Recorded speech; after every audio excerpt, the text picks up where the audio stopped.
Our main man Alan, a 30-year-old pro gamer, hasn't seen the sun in weeks. And honestly, you can't blame him.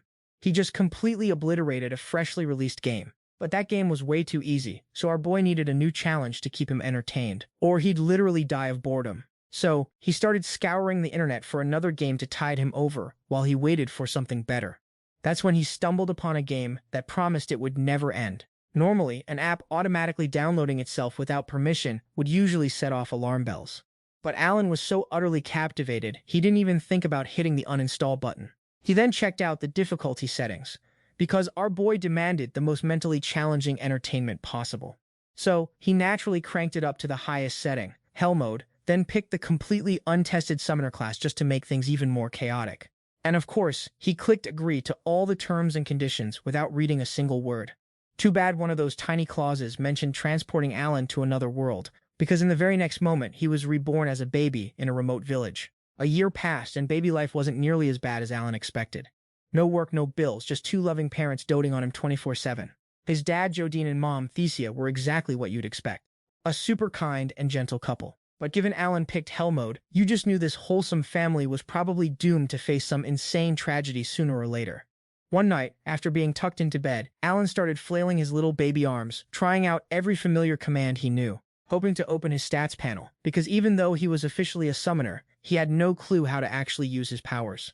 Before giving up and going to sleep, he decided to try one last time. And this time, something actually appeared.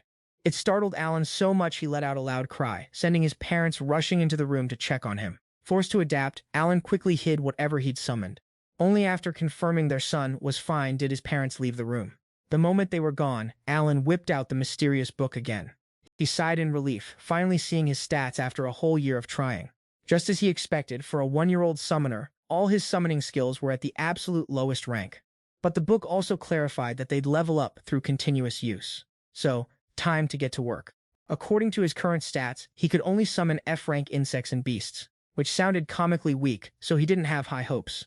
Just then, the book flipped itself to a message tab, and Alan realized he had a letter from this world's creator god.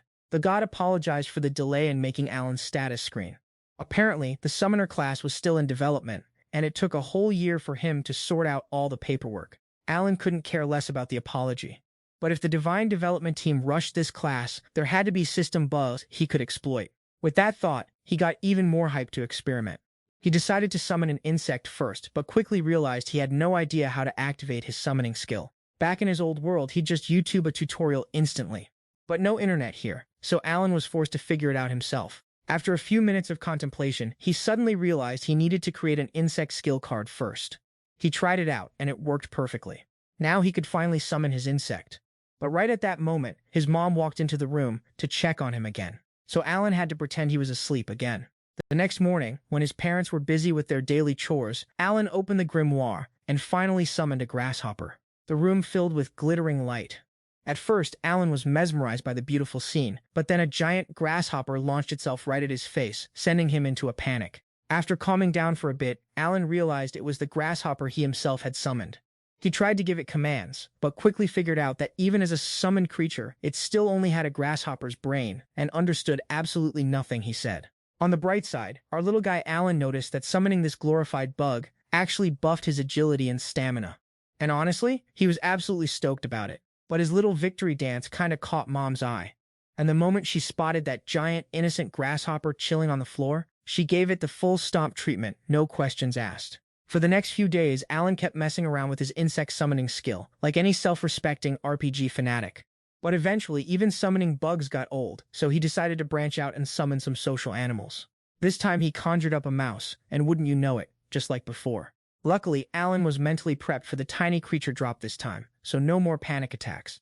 The mouse did bring some minor stat boosts, but its intelligence was, well, still mouse level, which Alan totally expected. Even so, it somehow had a skill simply named QG. And whenever Alan ordered it to unleash this QG skill, the mouse would perform it instantly, without a single moment of hesitation. The catch? The skill was practically useless in any real-world scenario. That's when Alan had his big epiphany. To summon anything cooler than a glorified rodent, he had to level up his skill. His trusty grimoire revealed he could store up to 10 summon cards simultaneously. And even better, the stat boosts from each summon would actually stack. Meaning if he stacked 10 mouse summons, his attack and HP would each get a sweet +10 bonus. Even just that would make him way stronger than any average kid out there. But to truly become an OP legend, our boy still had a mountain of grinding ahead of him. Usually that wouldn't be such a big deal. Except, remember Alan chose Hell Mode because he thought high difficulty equals more fun. Yeah, it turns out more fun means needing 100 times the EXP for every single level up. What a flex! So yeah, our man is in for one long grind. Just then his dad, Rodin, rolls back into town after a long day of hunting, looking like he just bathed in a blood fountain. Thankfully, it was all monster blood, not his. Turns out he and the other village bros had just teamed up to take down a massive giant wild boar. Alan, of course, was beyond hyped when he heard this. Noticing his son's excitement, Rodin asked if he wanted to go see it, and Alan immediately screamed yes with pure glee. Dad scooped Alan up onto his shoulders and started making their way to where the monster was, girt of. This was Alan's first real glimpse of the outside world, and he was absolutely mesmerized by every single sight. But the trek to the giant boar was way longer than his little mind imagined, and eventually, Alan just conked out in his dad's arms. Once they finally arrived, Dad gently woke Alan up so he could feast his eyes on the monster boar. And Alan was absolutely dumbfounded by just how monstrously huge this creature actually was. He literally couldn't even fathom how his dad managed to take down something that massive. Soon enough, the other villagers around noticed Rodon's triumphant return, and they all erupted in cheers, hailing him as the hero of the day. Alan, ever curious, asked if a giant wild boar was really that big of a deal. That's when the villagers dropped the intel. This was a C-rank monster, and usually, it would take at least 20 grown men to even think about taking one down. This was super helpful for Alan, giving him a solid benchmark for understanding monster power levels. Still, before he could even dream of summoning any high-tier beasts, Alan knew he had a ton of EXP to grind for those upgrades. After 10 grueling months of non-stop grinding, Alan finally clawed his way to Summoner Level 2. This level up came with a bunch of sweet perks, an overall stat boost, the ability to summon G-rank creatures, and the power to fuse them. Of course, this fusion ability came with a hefty mana cost, as all OP skills do. So Alan practically inhaled his dinner to get his mana back, then zoomed straight to his room to test out his shiny new skill. But as he cracked open his grimoire, a notification popped up. Maximum mana too low. Fusion not available. Oof. Meaning our boy had to keep grinding even more. The struggle is real, folks. By the time Alan hit his 3rd birthday, he'd finally managed to juice up his mana stats enough to use that fancy level 2 skill. Using the grimoire's fusion feature, he whipped up a G-rank bird and creatively named it Pi. Pi's main skill? Voice mimicry. It could perfectly copy any sound, which is, super useful for distracting enemies. And just for kicks, Alan also summoned a frog and a burrowing mouse. The frog? Its only skill was jumping up and down and glowing to get attention. Groundbreaking, I know. The burrowing mouse, on the other hand, was way more lively, capable of digging a seriously huge hole in mere seconds. So yeah, G-rank monster skills were Our cozy lead, Alan, was finally starting to really enjoy his new life, almost like a chill, low-stakes video game. Still, he figured he'd need a lot more grind time before he could actually fight anything serious. Speaking of fighting, one of the village kids, a girl, came looking for Alan, wanting to play. But by play, Kazina meant going full-on combat mode. Normally, this wouldn't be an issue. Except Kazina was way stronger than Alan. Even when Alan went all out, spamming every stat-boosting buff from his summoned creatures just to even the playing field, he still wasn't a match for the little girl. Oof. By the end of the day, Alan and Kazina headed back home together. Turns out, while Alan was busy grinding EXP for the past year, his parents had been equally busy. His mom was pregnant again, meaning she couldn't do as much heavy lifting as before. Alan, being the good kid he was, proactively offered to help with the harvest to lighten his dad's load. He was super confident, thanks to all those stat-boosting effects he'd stacked up. His strength and stamina were basically on par with an adult. However, both his parents flat-out refused. They felt it was unfair to make their son work like that, so they told Alan to just do chores around the house and play with Kazina. His dad even reminded him that one day, Alan would grow up and have to work like everyone else. So for now, he should just enjoy being a kid while he still had no responsibilities. Alan was a little bummed at first, but then he remembered how brutal farm work actually was, and that no father would want their 3-year-old child doing that. With that thought, he decided to let it go. His dad was super happy to see Alan being so understanding. That evening during dinner, his mom suddenly remembered seeing Alan throwing rocks at a tree trunk behind the garden earlier, and asked what he was doing. Alan replied that he was just practicing self-defense in case monsters attacked their home. But the truth was, he was experimenting to see if he could learn any skills besides summoning by just repeating an action over and over. Sadly, no dice. His dad was really impressed by Alan's diligent spirit, so he was super looking forward to Alan's appraisal ceremony. Alan had never heard of that, so he asked his dad what it was. His dad explained that when a child turned 5, they'd undergo an appraisal to determine their innate talent. If Alan was lucky enough to get a powerful talent, he could become rich and successful in the future. When winter rolled around, Alan decided to summon a grasshopper out into the snow to see how long it could survive. It lasted a whole day, which he was pretty satisfied with. However, that feeling quickly vanished when Kazuna ran outside and demanded another sparring match. Predictably, Alan failed spectacularly yet again. While engrossed in his battle with Kazuna, Alan completely forgot about the grasshopper he'd summoned. It crawled up his mom's leg, startling her and causing her to fall. And falling while pregnant was like super dangerous. His dad immediately rushed over to check on her. His mom said she was fine, but in reality she absolutely was not.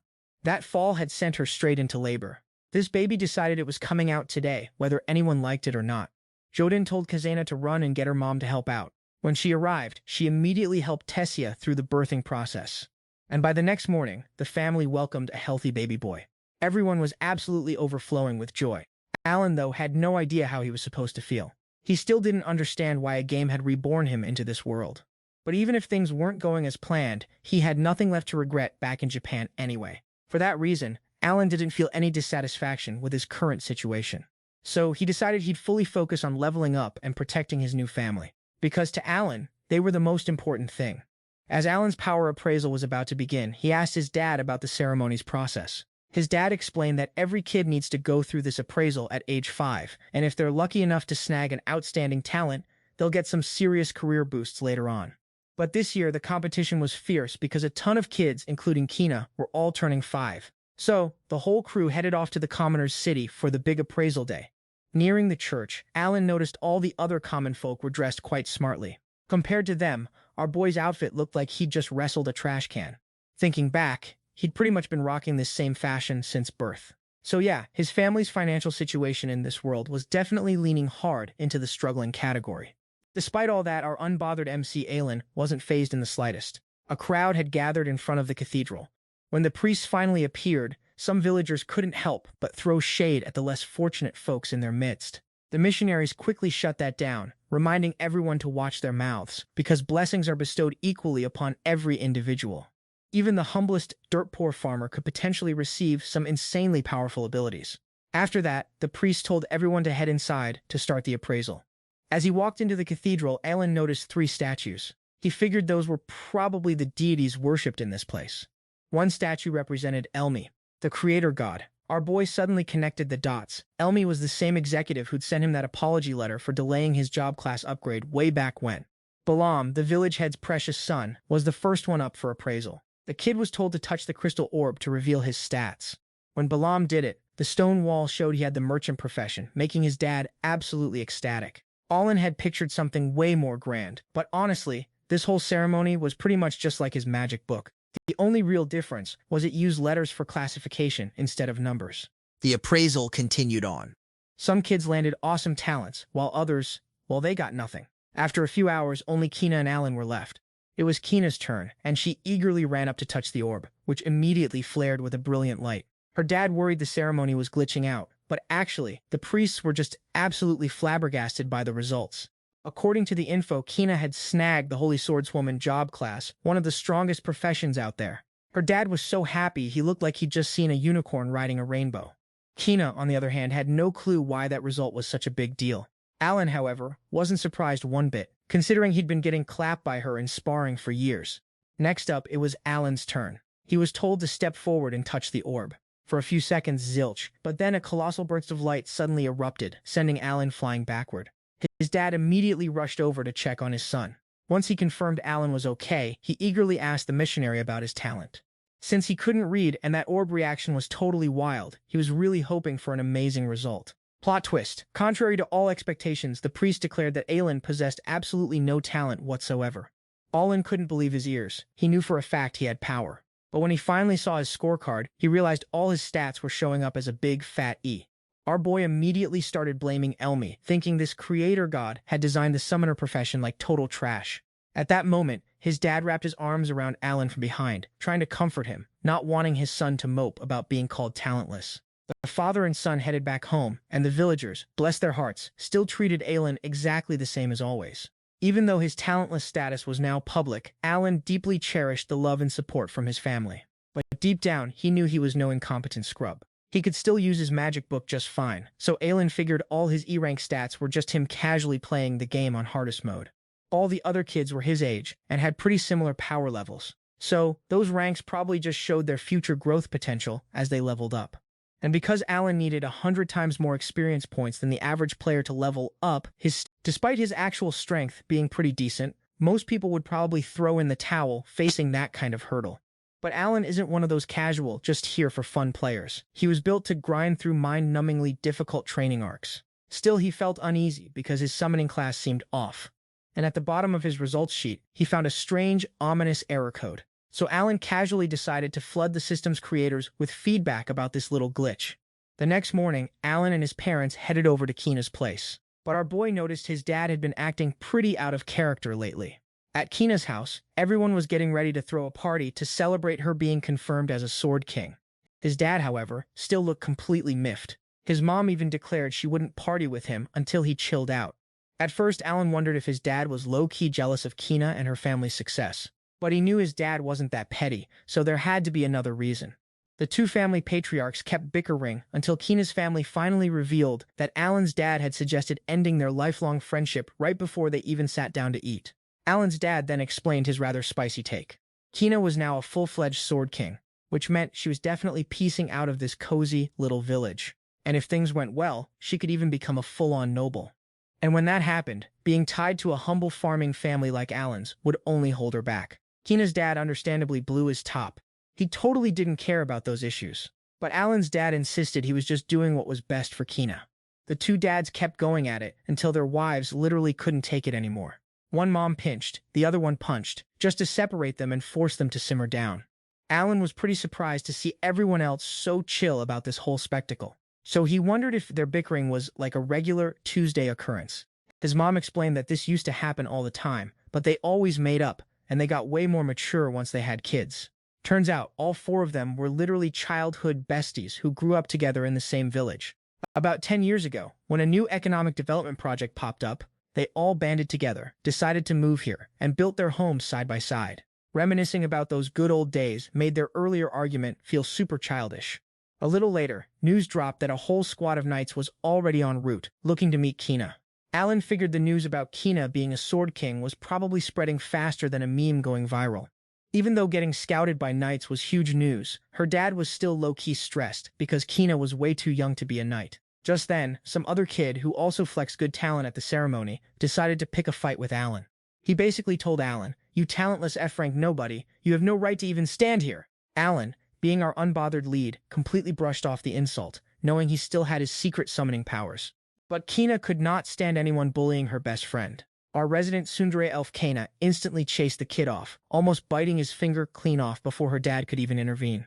Right on cue, the village chief announced that the knight squad had finally arrived. Everyone was buzzing with excitement, since it's not every day they get to see actual knights. The village chief called Kina forward to introduce her to the knight commander. Kina was so hyped she literally couldn't contain herself. Since she'd always dreamed of becoming a knight, meeting the knight commander was like her ultimate wish coming true. Alan wondered if the knights planned to whisk Kina away to the capital for training.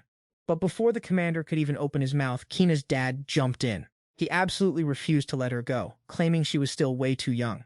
The commander countered that age wasn't a problem, because a certified Sword King had more than enough raw power to handle any training. Unless, of course, this whole Sword King thing was just a fabricated rumor to trick the knights into giving her a better life. That, he said, would be completely unacceptable.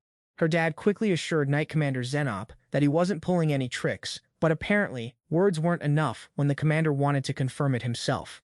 The commander then ordered his vice captain to prepare for a duel with the 5-year-old, and the vice captain agreed immediately. Kina's dad desperately tried to convince the commander to reconsider, not wanting to put his daughter's life on the line. However, the father was met with a clear ultimatum. If Kina refused to fight, it would be taken as proof they'd fabricated her job class, and everyone would pay.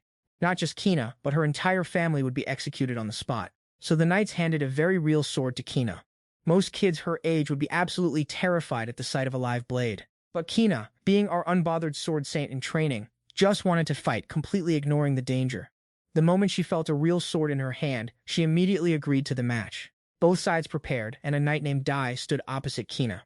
The moment the duel began, Kina charged at Dai with all her strength. What unfolded next left everyone absolutely stunned. She wielded a sword twice her own height, as if it weighed nothing, forcing Dai to actually put some effort in. Despite that, Dai still casually kept a safe distance from our pint-sized prodigy. The knight captain, up until this point, clearly didn't rate Kina's skills very highly. As the fight dragged on, Kina blocked a direct hit from Dai and attempted to counter. Suddenly, Dai instantly kicked her, sending her flying across the arena, smashing into the opposite wall. Talk about an absolutely unbelievable display. A fully trained knight, fighting a 5-year-old, just straight up punted her with zero mercy. Kina's father was understandably furious, witnessing his child being brutalized in such an unfair match. But there was nothing he could do. He and the others were held down by other knights, all to prevent them from interfering and ruining the decisive duel. Alan realized how utterly unfair this was, because even if Kina were a sword king, an adult would still possess overwhelmingly superior real combat experience. Suddenly, Kina stood up straight, a terrifying aura of bloodlust engulfing her tiny body. Without a single word, the little girl charged again, now with absolute, laser-focused intensity. This time, Kina completely overwhelmed Dai, not only shattering his sword but almost taking his life. Recognizing that the assessment was a resounding success, and she truly was a sword saint, the captain immediately stopped the match before things spiraled beyond the Knight Order's control. Kina, however, looked genuinely disappointed that the duel ended so soon, as she was clearly enjoying herself. She even politely thanked Dai for fighting her afterward. She then skipped away, leaving Dai to process the brutal reality that he'd just been beaten by a 5-year-old, and the emotional wound of being called uncle. Her father breathed a massive sigh of relief, seeing Kina completely safe and sound. He praised his daughter for her outstanding performance. But immediately afterward, the knight captain approached, making the father instantly wary, not wanting him anywhere near his daughter. The captain now officially confirmed Kina was indeed a true sword saint and sincerely apologized for putting her through such a brutal test. He expressed his desire to discuss Kina's future, but her father resolutely rejected the notion. The leader then suggested Kina's father could bring some friends to the discussion if it made him feel more comfortable. So Kina's father, feeling a little less anxious, finally accepted. The whole group then gathered at the village chief's residence for lunch. Alan understood why the village chief's son and the captain were allowed to be there. But why those annoying kids from before were also invited was an absolute mystery. However, since they rarely got to interact with the Knight Order, it was understandable that they wanted to get close to introduce their own children. Commander Zen then continued to apologize for his previous attitude. He explained that he was sent by the regional ruler to verify if a sword saint truly existed in this village, and well, the proof was overwhelmingly clear. Indeed, he even brought up how a sword saint was supposedly born into a count's family 3 years prior. This information, however, struck Alan as incredibly odd, because, according to the game's rules, sword saints had a much higher probability of appearing from poorer social classes. Therefore, that person must have been an imposter. As predicted, that fake sword saint later worked for the royalty, but completely failed to meet expectations. Upon re-examination, they discovered he was merely a common swordsman impersonating a sword saint, and it also came out that many other nobles were inflating their own power levels. Due to this, the country had to implement strict regulations against falsifying aptitude test data to accurately assess an individual's true abilities. Even so, Zenob still sincerely apologized for Kina having to endure such a violent test. He reassured her family, telling them not to worry about the Night Squad taking her away. They wanted her to keep training at home until she turned 12. If Kajana wished, she could enroll in the academy and become a true knight. Little Dagoza's eyes lit up at the mention of knights, interrupting the elder to ask if anyone with enough talent could join the Knight Order. His dad quickly apologized to the knight commander for his son rudely talking out of turn. He also seized the chance to introduce his son, whose class was Axe Dragon, and mentioned his desire to join the Knight Order. The commander, not one to fuss over childish antics, clarified that a teacher would eventually come to the village, at which point they should study hard to be accepted into the academy. Hearing this, Kina chimed in that Alan was also trying his best to get into the academy with her. Dogoza, however, scoffed that Alan had no talent, no future prospects, and would just constantly lag behind others even if he studied. Kina, annoyed on her friend's behalf, immediately flew in and gave the little brat an earful. Alan, despite his young appearance, was actually 40 years old when counting his previous life, so he wasn't about to stoop to childish squabbles. Thanks to the argument, the knight commander finally noticed Alan. Kina's father introduced him as Jodin's son. The commander, recognizing the man next to him as Jodin, immediately stood up to shake his hand as Jodin was the village hero. Turns out the wild boars the village hunted were largely Jodin's doing. The Baron, a big fan of wild boar meat, often bought it from the village. Both the Baron and the Knight Commander regarded Joden as a hero because he consistently took on the most dangerous roles. Later, when everyone went home, Jodine advised Alan that even if Kina became a sword saint in the future, it wouldn't matter, as everyone has their own unique path, no matter the hardship. No matter what happens down the road, family remains the most important thing. Alan then proudly pulled out 2 fruits he'd snuck away from dinner, intending to bring them home to his mom and sibling. Joden, not to be outdone, pulled out 3 more fruits, giving one to Alan. Like father, like son, am I right? After 2 years, Alan finally unlocked the 3rd level of his grimoire, which made him unbelievably ecstatic. This level up granted him an enhancement skill, allowing him to boost the power of his summoned spirit beasts, and even maintain up to 30 summons at the same time. This meant the amount of bonus stats he received would become massively significant. Alan planned to test out this new skill later, but for now, he just needed to head home for dinner. As for Alan's family situation, his little brother was almost 2, and his mom was pregnant again, meaning he was about to get another sibling, who could be a boy or a girl. His parents began discussing names for the upcoming baby. Right then, Alan suddenly received a message from the creator god, and by natural reaction, he accidentally blurted out the name of the cosmic CEO masquerading as a god. His parents mistakenly thought Alan was suggesting they name the baby after the creator god. In this world, that was a seriously blasphemous offense. Alan couldn't explain why he'd said that, so he hastily changed the subject by pointing out that his father's old scars seemed to have completely vanished. His father explained that it was because he'd passed a trial from the gods during a battle with a wild boar that morning. Alan had never heard of such a thing, so he asked what it meant. His father then proceeded to explain. Sometimes, after a tough battle, people feel their bodies renewed, with all their injuries completely healed. Alan figured that must be the effect of leveling up in this world. Since his father was a skilled warrior, he must level up quite often. However, for Alan, things were a bit different. Even though his grimoire was at level 3, his body remained at level 1 because he'd never actually fought any monsters. If he wanted to get stronger, he absolutely had to participate in real combat. But that was easier said than done, because Alan wasn't allowed to leave the village without permission. The only exception was hunting trips. But the moment Alan mentioned wanting to join the next hunt, his father immediately shot down the idea, not wanting him to be in any danger. That night, when everyone was fast asleep, Alan opened his grimoire to check the message the god had sent him. He'd pretty much guessed the content already, because after his appraisal ceremony, he'd sent a rather strongly worded complaint. Basically, the god was apologizing for a technical glitch that had caused Alan to be appraised as completely talentless during the previous ceremony. And now, that little error had been fixed. The next appraisal, his summoner profession would finally display normally.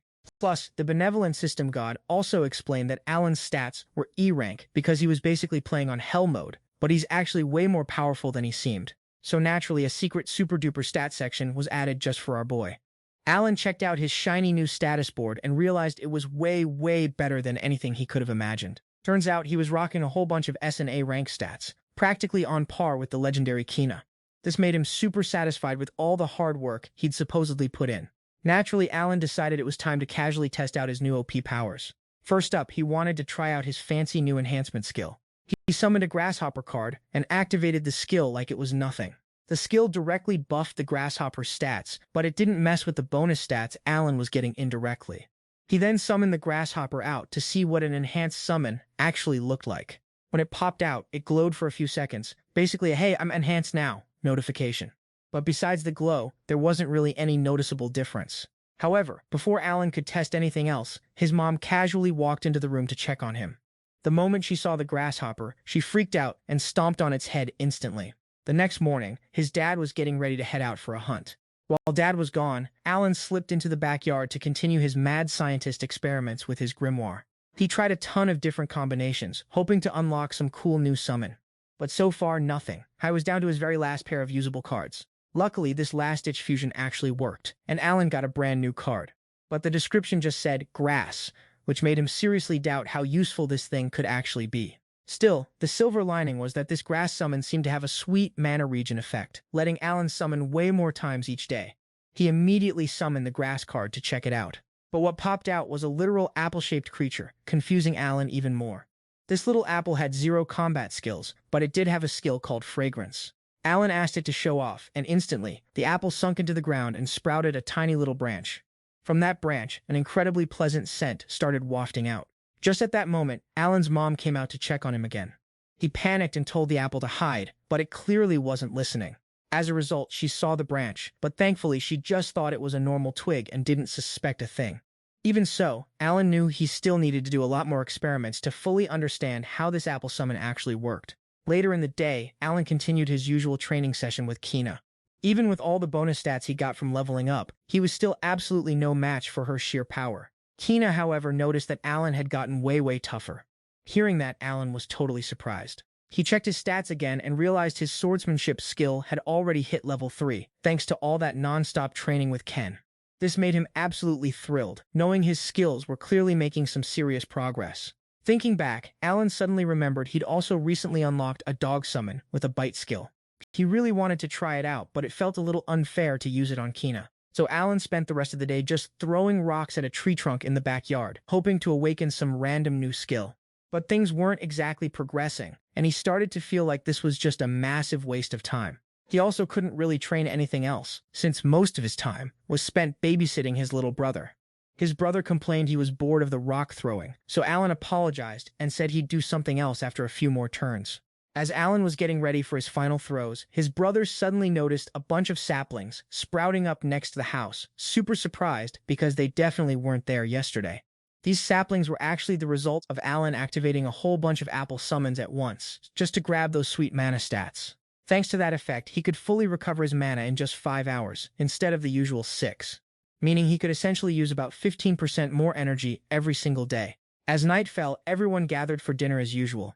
But his dad still hadn't returned from his hunting trip. This was super unusual, especially since they hadn't even planned on going deep into the forest today. His mom was clearly super worried, even though any hopes for a peaceful evening instantly evaporated as the frantic shouts of hunters carrying a very injured dad came echoing through the village. He got absolutely messed up on today's hunt. One look at the poor guy, and you'd wonder how he was even still clinging to life. He had a boar tusk straight through his stomach, with bruises and scrapes covering literally every other inch of his body. Even with the other hunters desperately cauterizing his wounds to stop the bleeding, our dear dad was still very much knocking on death's door. The only thing keeping him from crossing over to the great hunting grounds in the sky was some premium healing medicine they'd managed to get their hands on. His wife was absolutely flabbergasted, since healing herbs cost an arm and a leg, and she couldn't wrap her head around how they'd afforded it. They then explained how the knight captain himself actually apologized for being a total jerk to them earlier. And apparently, part of that apology involved a very substantial bag of gold. They used all that cash to buy the herbs, but it was still just a band-aid, not a full cure for her husband. The other hunters, naturally, started a loud blame game, pointing fingers at some random commoner for this whole mess. All the commotion woke up Alan's little brother, Matt. He rushed out to greet his dad, but the horrifying sight made the poor kid immediately burst into tears. Alan, ever the big brother, quickly led his little bro back to bed. The rest of the hunters, sensing the mood, decided to bail and let the family have a moment of peace. Once everyone finally calmed down, Alan asked what the heck actually happened, and if some commoner was really to blame for everything. Kina's father then explained that just a few days ago, he and Alan's dad had been summoned by the village chief and pretty much ordered to let the commoners join the next hunting expedition. Wild boar meat was super valuable, with most of it going straight to the Lord, and the leftovers being split among those brave enough to hunt it. Sometimes, they'd even use their share of the meat to trade for other crucial necessities. Because outside of hunting it yourself, getting your hands on this rare meat source was practically impossible. Despite all that, no commoner had ever volunteered for a hunting trip before, because, surprise, it's an incredibly dangerous way to spend your afternoon. Every single year, someone ended up as a casualty, not to mention a whole bunch more getting seriously injured. So understandably, commoners always steered clear of the whole ordeal. But ever since Alan's father became famous as a literal legendary hunter, a bunch of commoners got the bright idea that if he was there, they wouldn't have to do squat. They'd just let him handle the wild boars and then casually collect their rewards afterward. So, these genius commoners actually requested the village chief to let them join the hunts. Both Alan's dad and Kina's dad vehemently opposed this terrible idea, but they couldn't exactly say no to the village chief's direct orders. So they were forced to let the commoners come along, and shocker, everything played out exactly how they predicted. During the training sessions, these so-called hunters were all incredibly lazy and refused to take anything seriously. They even complained, saying it was humiliating for commoners like them to be trained and bossed around by mere peasants. But the moment the actual hunt began and they faced a real wild boar, they all freaked out, dropped their weapons, and sprinted away like their lives depended on it. Naturally, this caused the entire hunting formation to completely dissolve into chaos. And if that wasn't enough, one of the commoners even managed to trip and fall while being actively chased by a giant wild boar. Alan's dad, with the true instinct of a legendary commander, threw himself into danger to protect that absolute idiot, only to get a tusk straight through the stomach and get launched into the air like a rag doll. Eventually, the few remaining competent hunters did manage to take down the wild boar, but the damage was done. Kina's father said he'd bring Alan's dad his share of the boar meat tomorrow, but that was all he could really do to help.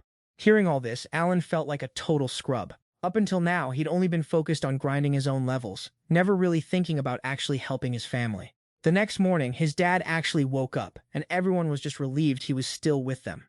But our boy Alan was still deep in his thoughts. Until now, he'd always treated this entire world like it was just some big game.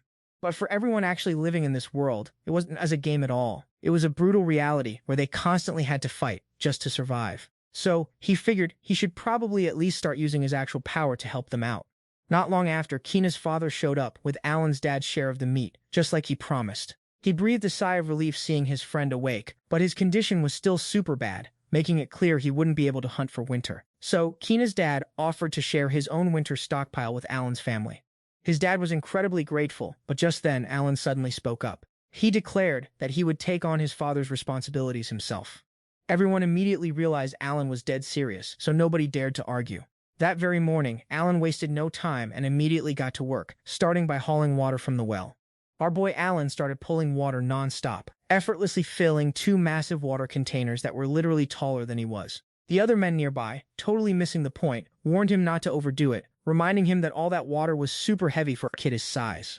But our cozy lead, flexing ever so subtly, just casually carried all that water home without breaking a sweat. Turns out he'd been completely hiding the true effects of his insane bonus stats all this time. However, with all eyes on Kina, the actual future hero, our boy Alan being a little bit extra wasn't a huge deal. After water duty, Alan and Kazena's dad headed out to harvest some potatoes. His dad showed him the optimal technique to pull spuds from the ground, fully expecting our cozy lead to struggle a bit. But nope, contrary to all expectations, Alan casually yanked potatoes out with one hand, leaving Kina's dad totally flabbergasted. He then quickly filled 3 entire baskets with potatoes, easy peasy. But after all that hard work, Alan realized over half of their harvest was destined for the local lord's tax collector. Bummer. Talk about a raw deal, our boy felt it was incredibly unfair. While our farming king brainstormed ways to feed his family, the village chief popped up out of nowhere. He was there to apologize to Alan's dad, admitting partial responsibility for the whole unfortunate situation. He wanted to make amends and even brought along the person who caused the accident to apologize face to face. The guy didn't seem malicious, just utterly terrified at the time, leading to a lapse in judgment, and he fully accepted responsibility for the incident. Alan's dad wasn't actually mad at the guy, just gave him a gentle reminder to be more careful next time. Hearing Jodine's incredibly gracious words, the man was deeply touched and immediately vowed never to make such a mistake again. Alan's mom chimed in with a reminder that every man has a family to think about, so he better stick to his promise. After that, Alan headed to the field and cleared out a pretty wide area. Turns out, our boy had a brilliant idea. He summoned a bunch of frogs and commanded them to use their taunt skill, basically baiting whatever was out there. However, instead of the few ducks he was hoping for, his frog chorus attracted a massive monster bird. Talk about overachieving. Alan's first instinct was to nope out of there, but then he realized that taking down this feathered foe could be a serious game changer for his family's dinner table. Plus, with all those accidental bonus stats he'd accumulated, he figured he could totally handle it. So our cozy lead decided to go for it. He charged it in, bonking the unsuspecting bird hard on the head from behind. Then, because why not, Alan summoned a whole pack of dogs to pile onto it. The dogs dished out some decent damage, but unfortunately, this bird was just built different. It systematically wiped out each of his summoned companions. Finally, the monster bird turned its attention to our boy Alan, with all his summoned buddies gone for good. And most of his sweet bonus stats vanished along with them, leaving Alan in an extremely precarious position. Our cozy lead was officially in a dire pickle. If he didn't think fast, he'd be nothing more than a gourmet snack for that giant beast. The moment he saw an opening, Alan instantly summoned 2 leeches, ordering them to latch onto the bird's neck and siphon its energy, like there was no tomorrow. Alan hadn't actually tried these particular summons before. YOLO. But thankfully, just as our genius farmer calculated, their life-draining abilities were enough to severely weaken the bird, giving Alan a crucial opening to turn the tables. As soon as he was safe, Alan doubled down, summoning even more leeches and wolves, unleashing the combined attack power of all 7 summons. Then, he delivered the finishing blow, finally taking down the monster. Alan genuinely couldn't believe his own eyes. This was like his very first big achievement in his entire life. His magic system confirmed the bird was toast, and Alan snagged a sweet 100 experience points as a reward. Nice. That evening, Alan casually hauled the giant bird home, leaving his entire family absolutely stunned, barely believing he'd actually taken down something that massive. Our boy, ever humble, just mumbled that he got lucky and hit it when it was off guard, which was mostly true, except he conveniently left out the part about summoning an army of tiny critters. Jodine, his dad, started examining the bird's corpse, totally bewildered about how Alan could have possibly taken it down with just a wooden sword and a few measly stones. Spotting some weird teeth marks on the bird's body, he immediately asked Alan what the heck happened there. Alan, quick on his feet, immediately started spinning a tall tale about the fight. He claimed he just acted on instinct, doing whatever it took to survive. This, of course, conjured a hilarious mental image of Alan ferociously biting the giant bird to save his own skin. Bless his dad's heart. Nevertheless, this was still an outstanding achievement, so he congratulated Alan for a job well done. He even offered to help Alan bleed out the bird and dry the meat. After all, it was our boy's first time bagging such massive prey. The two of them then took the bird over to the designated hanging spot. The bird originally clocked in at around 60 kilograms, but after bleeding it out, it was down to a lean. Turns out only about half of the meat was even usable. But on the bright side, the wings were super valuable, and he even snagged a magic stone. Still, most of the loot had to be handed over to the higher-ups. Classic bureaucracy. Alan thought this 60% tax on all their food was absolutely insane, and his dad agreed, but usually they couldn't do a thing about it. This time, though, Alan's situation was pretty unique, so maybe they could convince the village chief to let them keep a bit more. A short while later, Alan and his dad, Kina, went to report Alan's hunt to the village chief. The village chief was naturally overjoyed. That's when Alan's dad suggested they only pay the wings as tax, keeping the rest for their family. The chief was surprised and explained that wasn't possible since the Lord demanded even more food than usual this year. Alan's dad then reminded him that Alan only had to hunt because the chief's excessive demands had injured his father. If things kept going like this, Alan's family was on the verge of starving since they barely had enough food left. To really drive the point home, Alan dramatically pretended to faint from hunger right then and there. What a little drama king. The chief felt super guilty but still hesitated to lower Alan's taxes. Seeing this, Alan's dad upped the ante, offering to hand over the bird's magic stone as well. And with that, the village chief finally agreed. The two were thrilled, but they weren't done yet.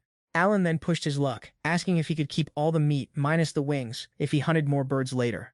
The chief hesitated again, but Alan's dad insisted that a child taking down a monster was incredibly rare, so what were the chances of it happening again? Finally, the chief agreed to let Alan keep most of the meat next time, secretly thinking our boy would never bag another one. Oh, how wrong he was. But he was dead wrong, because not long after, Alan was back out there, and this time he lured two monsters at once. Our boy had already mastered his tactics. First, he let the leeches weaken them. Next, he pelted their heads with rocks, stunning them. Then, Alan ordered his wolf pack to launch a full-scale assault. Once the birds were weakened enough, he used his sword to deliver a swift, decisive bonk to their heads, finishing them off. Alan had been doing this regularly every 3 days for a while, but this was the first time he'd won without losing any summons, so he was incredibly satisfied with himself. And that wasn't all. Even better, he finally had enough experience points to level up to 2.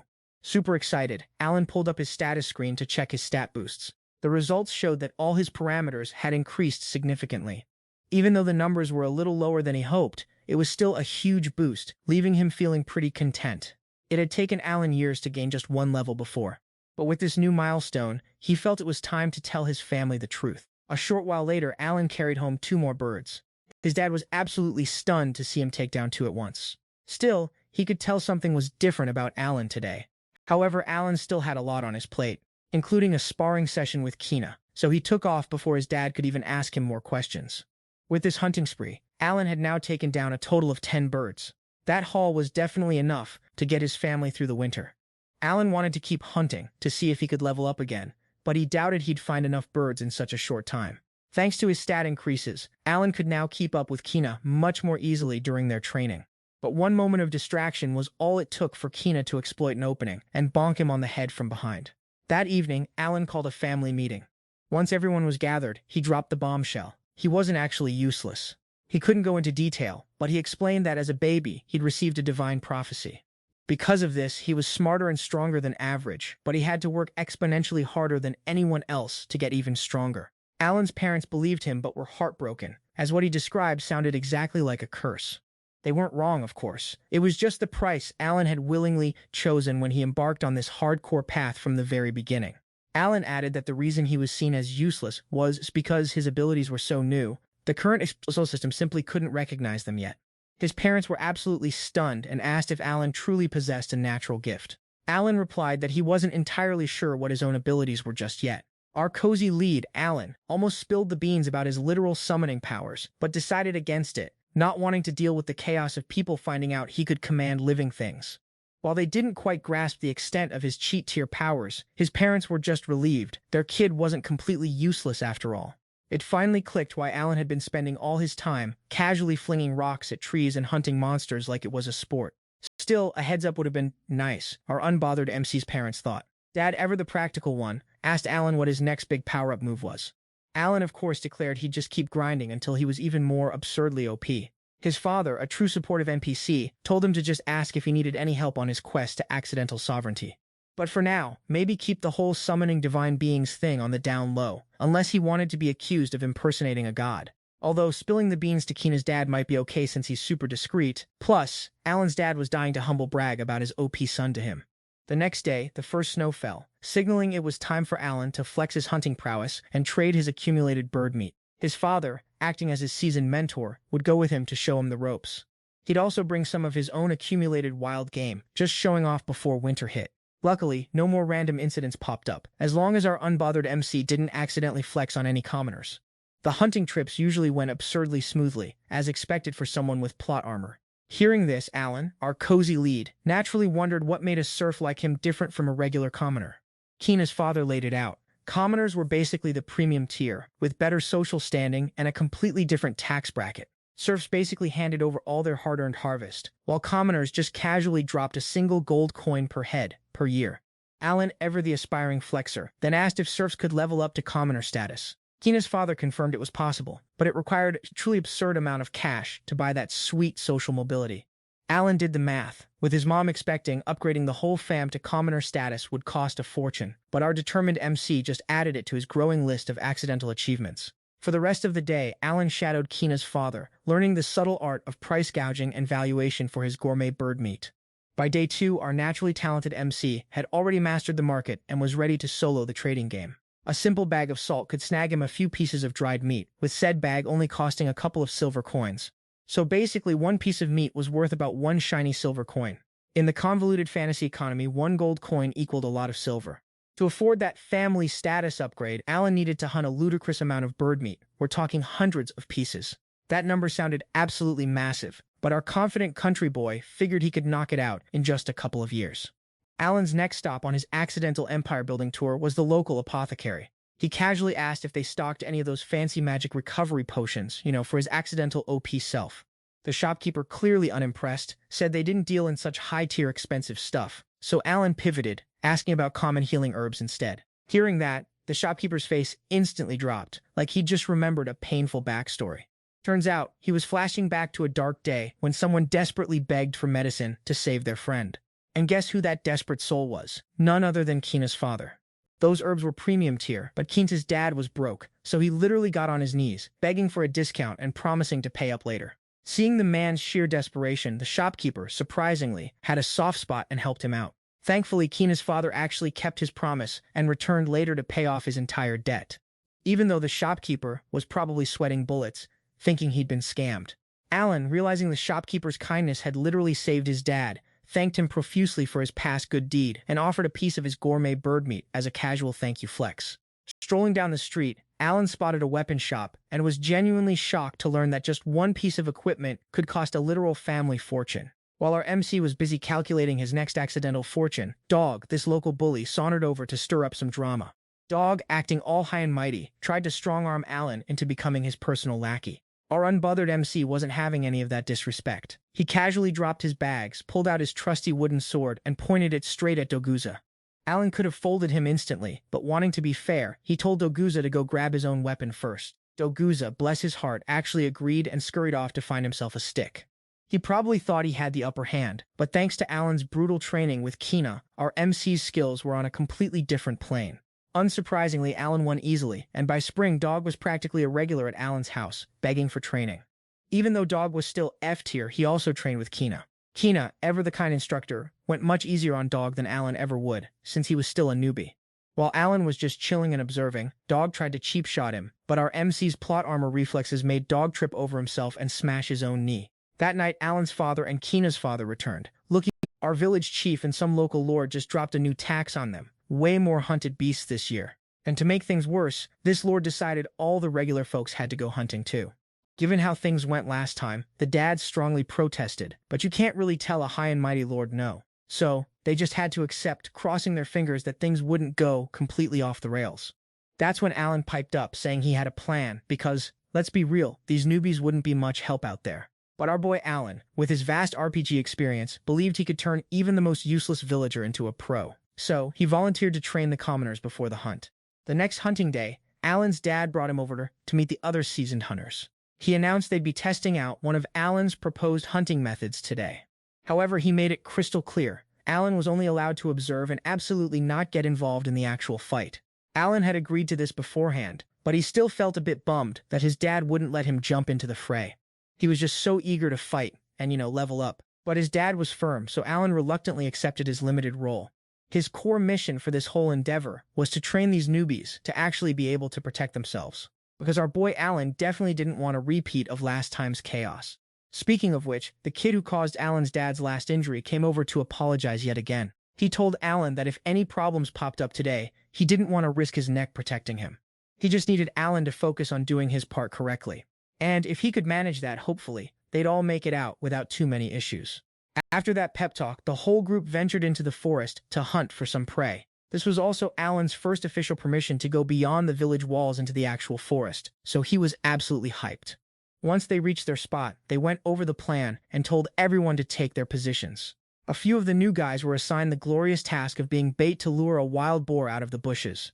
When the boar charged out, it was immediately blocked by the main hunting party. Alan's dad and the other hunters instantly rushed in from both sides, continuously stabbing the boar until it finally collapsed. This had been the tried-and-true method Alan's dad and the veteran hunters had used effectively for the past 10 years. But it wasn't exactly ideal when you had a bunch of cowardly, inexperienced newbies tagging along. And that, my friends, is why Alan had cooked up a little adjustment to the strategy. Under his new plan, the new recruits would simply stand to the side, making sure not to get in the way of the main hunters. While the veterans handled most of the heavy lifting to take down the prey, at just the right moment, Alan would signal for the newbies to rush in and land a hit on the boar. Because in this world, even just dealing a tiny bit of damage was enough to rake in some sweet experience points. So this method allowed all the newbies to actually level up. The young guys followed Alan's instructions perfectly, and sure enough, when the boar went down, they felt a sudden surge of power coursing through their bodies. Which, in this world, basically means they passed the challenge of the gods. Or, in simpler terms, they just leveled up. Alan was absolutely thrilled to see his genius plan unfold exactly as he predicted. However, he didn't get a single lick of since he didn't actually land any attacks on the boar himself. The next day, Alan was by the village, well with some of the elders, when he overheard that one of them had switched from hunting to specializing in butchery. Turns out his wife was pregnant, and he wanted a safer gig. Seeing an opportunity, Alan decided to ask the guy for a favor. He brought the man back to his place and showed him the absurd amount of birds he had recently trapped. The man was absolutely flabbergasted that a kid like Alan could catch so many darn birds. Alan explained that he was having a bit of a suffering from success problem, unable to butcher all these birds himself, so he was hoping the man could lend a hand. In return, Alan offered a generous payment of 2 portions of meat for every bird processed. The man immediately agreed. It was an offer too good to refuse. Still, he couldn't help but wonder if Alan was really okay with such a ridiculously generous payment. Alan reassured him it was totally fine, since these birds weren't even from his family's main food stash. He had caught them specifically to sell, aiming to collect the 50 gold coins needed to casually boost his family's social standing. By the end of the day, Alan was back in the forest with the hunting team, and today, even more new recruits had joined. The plan was to slowly expand the team until they had enough people to split into 2 groups, effectively doubling the wild boar haul for our demanding baron. However, Alan couldn't shake the feeling. Why was this baron so obsessed with boosting wild boar production, especially when there wasn't even a food shortage? Just then, a wild boar decided to make a dramatic entrance from the forest, immediately putting all the hunters on high alert. And just like last time, the script wrote itself. Once the boar was suitably subdued, the newbies were casually called in for the finishing move. And yep, everyone instantly leveled up again, thanks to Alan's genius passive XP for dummies strategy. This time, our cozy lead also snagged some sweet XP from the defeated prey. All he had to do was summon a tiny grasshopper, then let the wild boar accidentally step on it. Boom! Technically, that counts as battle participation. Plot armor, engage! And just as Alan calculated, he casually hit level 3. Still, our boy Alan felt a tiny pang of guilt for having to sacrifice a summoned creature like that. Poor little guy. 3 months later, Alan and the rest of the crew got invited to the village chief's fancy manor for a New Year's bash. As the party wound down, Alan and Kina strolled home together, probably exchanging knowing glances. Kina, on the other hand, was absolutely beaming, probably from all the free candy she scored. Alan, ever the practical one, just saw it as a straightforward reward for the hunting team hitting their 15-boar quota. Arriving home, they found their family already prepping their own private New Year's shindig. As everyone gathered for food, Alan's dad started gushing about his brilliant idea for safely integrating the newbies into the hunting party. Thanks to him, they'll hit their 20-boar quota next year, no sweat. While the boasting continued, Kina's dad spotted a suspicious bottle behind Alan and asked what it was. Alan casually explained it was a bottle of primo booze the village chief had gifted him earlier. Both dads instantly perked up, eyes practically sparkling. They'd been craving some real grown-up juice for ages. However, Alan, the master negotiator, reminded them that it was his personal gift and they could only drink if he gave the word. Turns out this was all part of Alan's genius long con to get them to finally let him join the actual combat during hunts. So he laid down the law, beat him in a game, and the wine was theirs. Driven by pure thirst, both dads immediately agreed, eager to know what game their crafty kid had in mind. Alan, with a straight face, suggested an arm wrestle. Both dads scoffed. An arm wrestle was too easy. They agreed without a second thought, completely underestimating our boy. But before they could even grip, Alan flipped the script. What would he get if he won? He needed a worthy reward for his monumental effort, after all. Alan's dad, already confident of victory, just told him to spill his guts. And Alan, with perfect timing, simply said he wanted full combat privileges in all future hunts. His dad wasn't thrilled, but he figured there was no harm in playing along. He was going to win, obviously. And so the two unsuspecting dads squared up for an arm wrestle with Alan.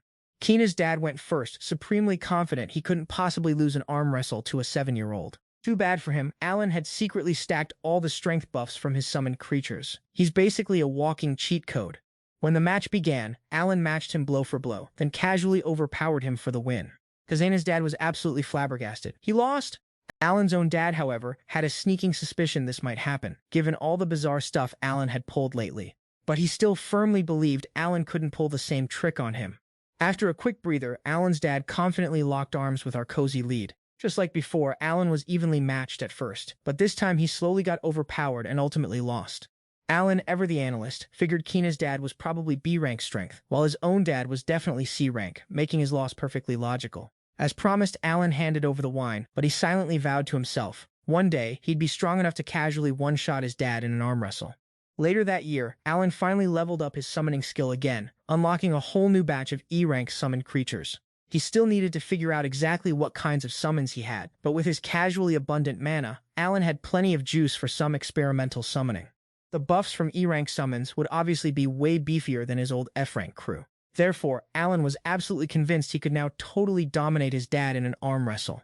However, before he could run off to challenge his dad, Alan noticed a shiny new feature in his grimoire, storage. He tapped the icon, and the grimoire instantly opened to a page displaying a single ominous black square. He correctly deduced this was his newly unlocked storage skill. To test it out, Alan casually tossed a stone into the square, just to see how deep this mysterious void went. But after the stone vanished into the black, he heard absolutely no sound of it. Alan reached in, trying to get a feel for the space inside. Instantly, a mental image of the stone he just tossed in popped into his head. He kept experimenting, chucking in a bunch of other random stuff. Turns out, as long as it fit through the book's opening, the internal storage seemed absolutely limitless. This felt way too powerful for just some random skill, even for our boy. He immediately started asking all the tough questions. I mean, an infinite storage skill is clearly top tier, and Alan seriously doubted the devs would just hand something like that out for no reason.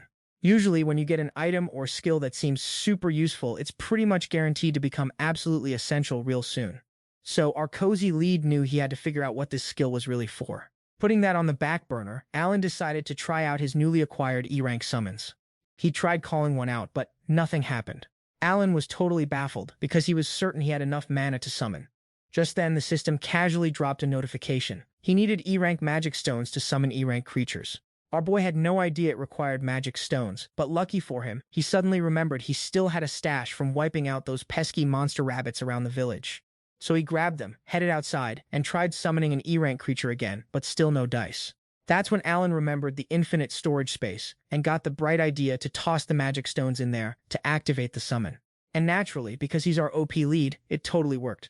Alan successfully summoned a beautiful butterfly, though it was quite a bit larger than he expected.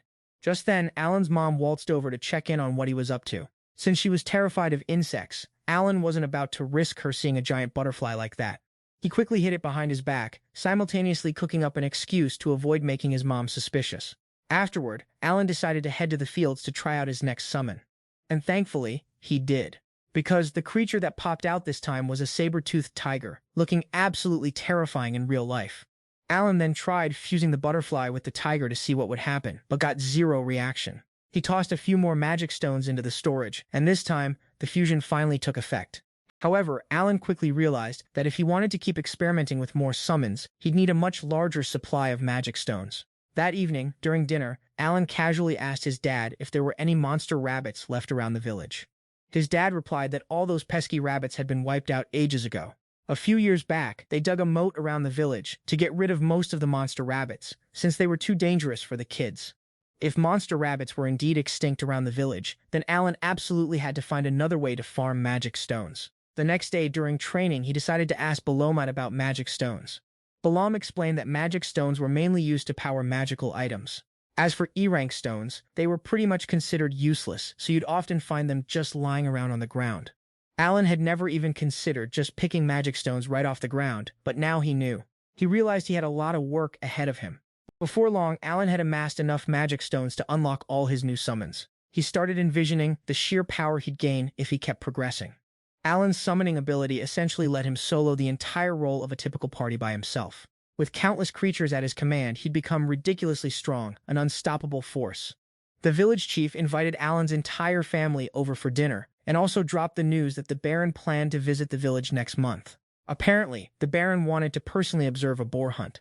This news seriously annoyed Alan's dad, because the increased boar meat quota from before had already put immense pressure on the villagers. While he didn't mind the Baron watching a hunt, he wondered why Alan was also called to hear this announcement.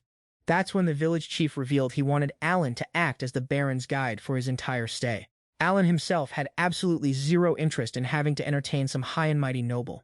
However, if they kept up their current rate of bird hunting, his family would need about 10 years to accumulate enough merit to become commoners. That was way too long, but if he could butter up the Baron, he might get a direct promotion. With that in mind, our accidentally OP country boy decided to agree. A month later, the Baron rolled into the village, bringing along his daughter Scene, and his knight captain. They were promptly escorted to the village chief's house for lunch. First, the Baron apologized for the absurd boar meat quota last year, explaining he couldn't refuse a direct royal decree. The village chief was pretty shocked to hear the quota increase came directly from the king.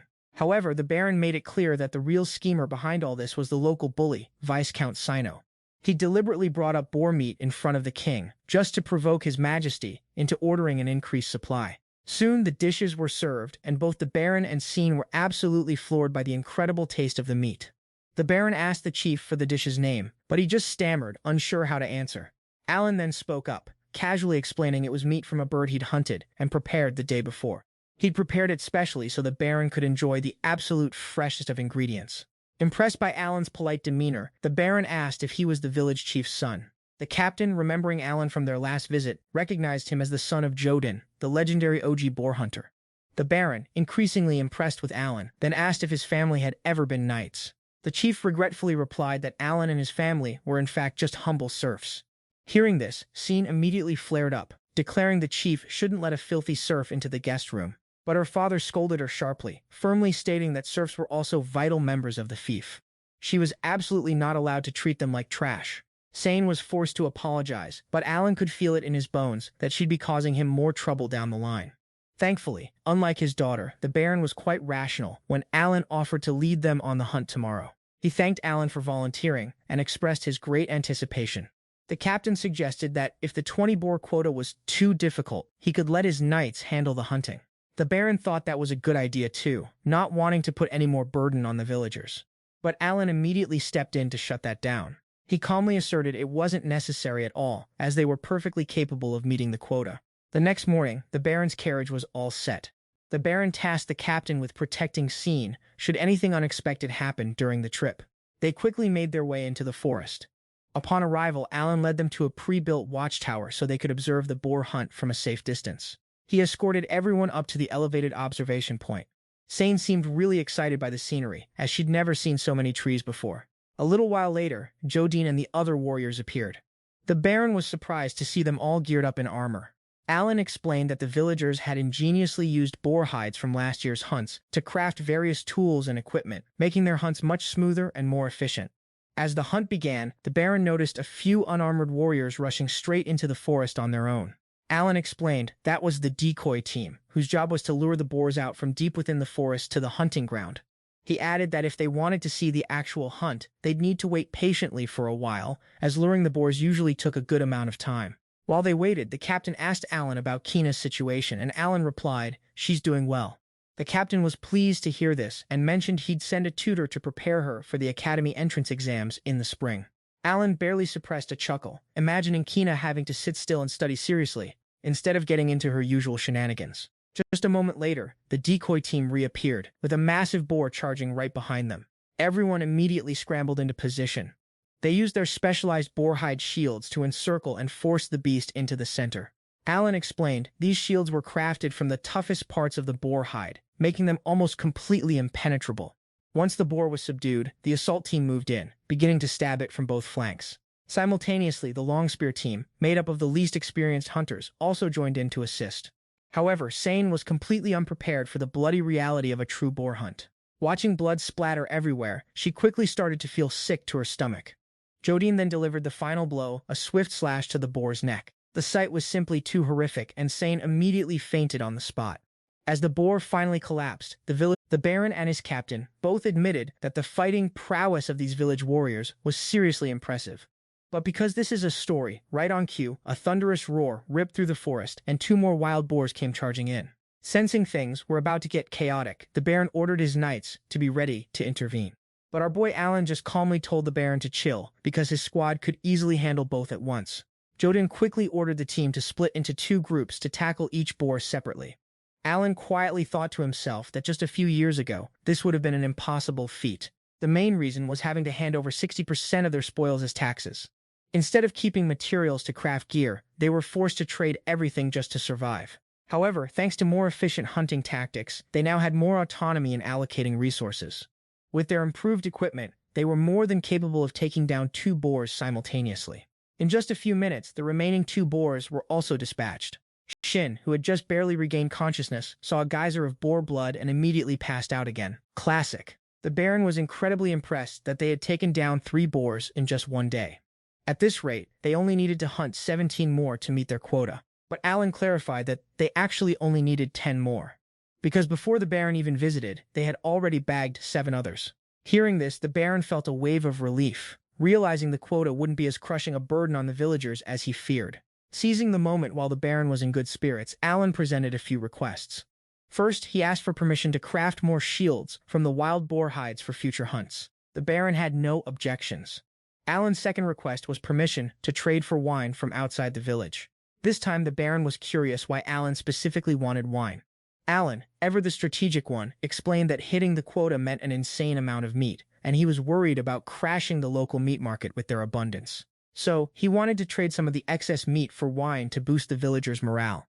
The Baron saw no reason to refuse, agreeing to all requests and commending Alan for his excellent leadership. Just as they were about to leave, Sin, who had been silent the whole time, suddenly yelled out.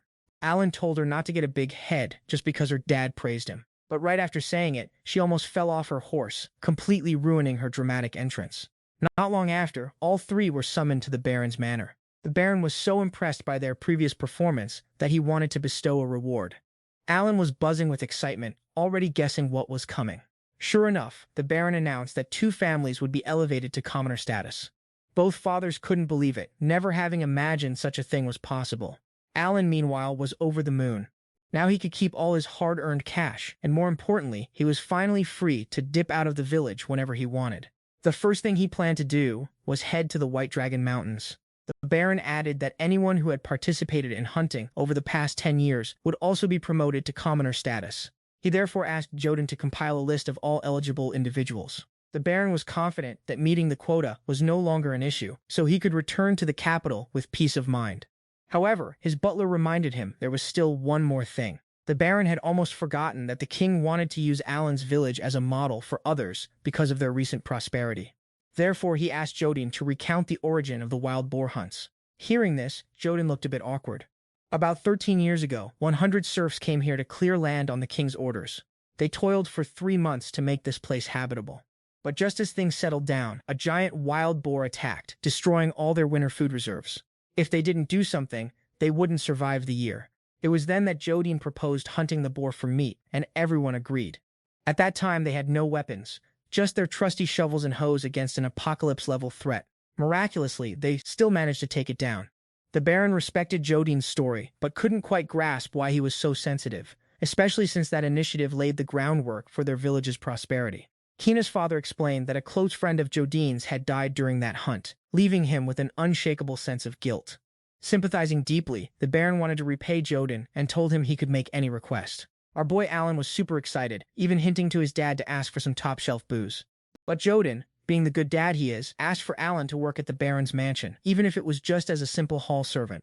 Alan instantly panicked, knowing that once inside, he'd have even less freedom than his current cozy village life. He desperately hoped the Baron would just say no.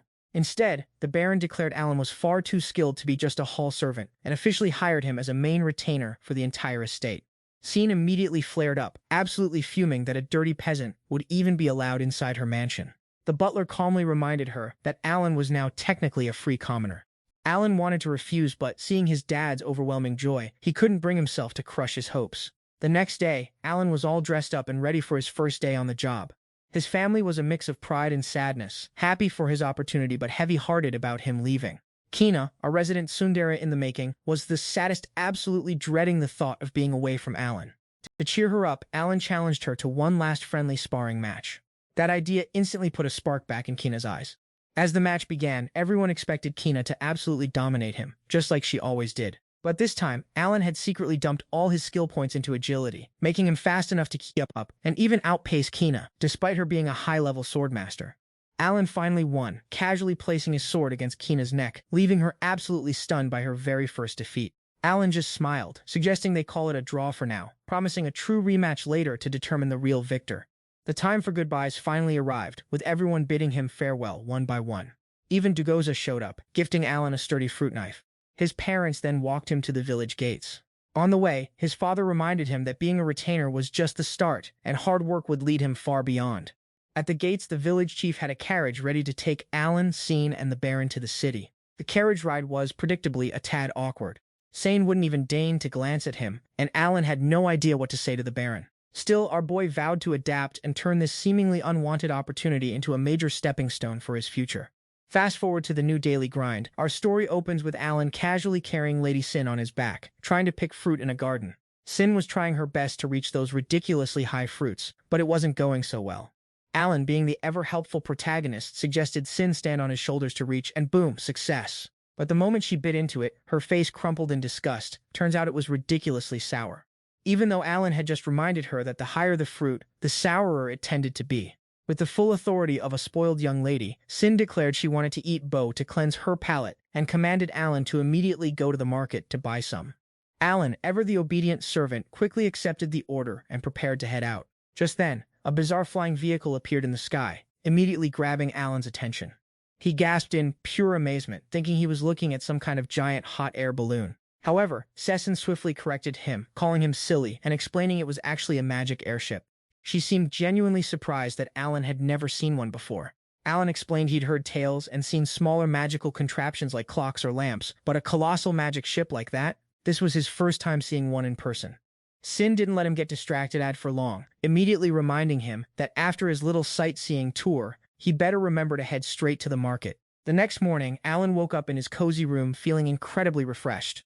The delightful aroma from the plants in his room filled him with an invigorating freshness, leaving him absolutely brimming with energy for the day. Alan met Rick, who he addressed as the head retainer. Rick Kadu, being the friendly guy he is, told Alan to just call him Rick, no need for formalities. He then casually asked if Alan was getting along well with Lady Sin. Alan answered rather hesitantly, which immediately sparked a pang of sympathy in Rick K. Alan secretly mused that if he were just a lowly errand boy instead of an official senior retainer, maybe he wouldn't be ordered around quite so much. Seizing the moment, Alan asked about the exact difference between a senior retainer and a mere errand boy. Rick K. then diligently explained the intricate hierarchy. So the high-tier servant squad included the butler, female butler, valet, lady's maid, and the head chef. And the lower-tier servant squad included the coachman, cooks, gardeners, general attendants, and housemaids. Turns out, all of these positions were considered part of the family. But then there's Xiao Sai, who was just temporary help and wasn't considered family. Harsh, but that's how it is. Hearing all this, Alan was totally surprised and super moved. He finally got why his dad cried happy tears when Alan landed this gig. The Baron genuinely saw him as one of their own, and that just filled Alan with immense gratitude. During dinner, Alan noticed that the noble family's menu wasn't all that different from the servants, making him wonder if the Baron was just incredibly frugal and down-to-earth. The Baroness asked if he was settling into the work, and he humbly replied that it was all thanks to the guidance of his seniors. Alan's politeness actually surprised the Baroness. She didn't expect someone from a peasant background to have such refined manners. The Baron agreed with his wife, remarking that even if Alan lacked talent, his attitude was excellent, which surprised Alan since it seemed they had already looked into his background. When Sin heard about Alan's lack of talent, she immediately jumped at the chance to excitedly show off her own. She was a 2-star magic user, apparently. That's a pretty impressive flex, not gonna lie. She also casually mentioned her older brother Mihai was a swordsman. However, the family dinner vibe suddenly got super awkward when the Baron sternly told Sin not to brag about her talents, all because he didn't want Tomas to feel bad. Right on cue, little Tomas started tearing up, realizing he was the only one without any talent. Tomas longed to go to the Academy City like his brother Mihai, but the Baron flat out refused. He explained that the Academy City was only for the talented, but Tomas would be enrolled in the Noble Institute in the capital instead. The Baron even used himself as an example, saying he also lacked talent, which is why he went to the Noble Institute, and that's how he met the Baroness in the first place. Both the Baroness and Sin joined in to comfort Tomas. Then Sin turned and gave Alan a side-eye, making him feel super awkward. That afternoon, during his half-day off, Alan decided to venture out and explore the world around him. He quickly realized this city was a whole different beast compared to his cozy little village. His first stop? Naturally, the Adventurers Guild. Alan curiously asked about signing up to be an adventurer, but the receptionist informed him the minimum age was 12, and our boy Alan was only 8. Even though he was a bit bummed about having to wait a few more years, and still had to work as an attendant for his dad's sake, Alan swore he had no intention of giving up on monster hunting. So, he started gathering intel from the quest boards. Targets included horned rabbits, D-rank goblins, giant toads, and even C-rank targets like orcs or armored ants, all for a sweet reward of 3 silver coins. A rather gruff-looking adventurer then walked over. His name was Joel, and he promptly reminded Alan that this was no playground for kids. Alan politely apologized and made to leave, but not before he managed to ask why the quest posters never specified where the monsters actually appeared. Joel replied, "Because they're literally everywhere, kid." Even after basically being shooed away, Alan persistently asked about the monster ranking system and got his answer. The further you ventured from the city, the higher the monster rank, with the nastiest ones typically hanging out around the White Dragon mountain range. Alan also noticed a bounty quest for something called a Madagasu, with a whopping reward of 200 gold coins. Joel warned that the monster was incredibly strong and lightning fast, best left for the Night Order to handle. Then Alan asked about the legendary White Dragon, the one no one seemed to have ever taken down. Joel explained that it was incredibly terrifying, but because the mountain range held the precious Misuj mineral mine, people were always desperate to exploit it, leading to an accumulated bounty over decades that had ballooned to a colossal sum, over 10 million gold coins. Afterward, another group of adventurers, Mizuchi and Jita among them, showed up after completing their quest. They noticed Alan because of his rather rare black hair and black eyes. Alan thanked them for the info and left, already having his next objective locked in. On his first full day off, after what felt like ages, Alan decided it was time to execute his monster hunting plan. Even though the weather was pretty chilly, he was absolutely brimming with determination. At the city gate, he presented the Gujan View family's travel pass. The guards immediately snapped to attention and showed reverence, assuming he was a young master from the Gujan View family. Alan was secretly grateful. This card really was a literal cheat code for convenience. Our guy, full of ambition, finally stepped out of the city, thinking he'd waited 8 years for this solo monster hunting adventure. Alan traveled about 10 kilometers away from the city, just looking for some chill D-rank monsters to clear out. He stopped at a good spot, deciding it was time to test out his new summoned pets. He summoned Ho, a cute little bird, and started giving it super precise commands like land here and move 1 meter to the right. Alan noticed that with his current magic power of 150, Ho perfectly understood and executed every single one of his requests. He also realized the natural monster encounter rate was pretty low, so he'd have to actively go looking for trouble. Alan then summoned 5 more bird-type beasts, ordering them to use their Eagle Eye skill to thoroughly scout the surrounding area. Giving commands to multiple units at once felt incredibly convenient, like a seasoned RTS player. Next, he tried summoning Tama, a lion. But with a mere 28 magic power, Tama just couldn't understand a word he said. What a noob. So Alan had to resort to using an equipped item, the Dagoza short sword. While he was still prepping, his bird summons already found a target. Talk about efficiency. Since they flew way too far, Alan made a mental note to give his beast summons more specific range parameters next time. Finally, the first real encounter was underway.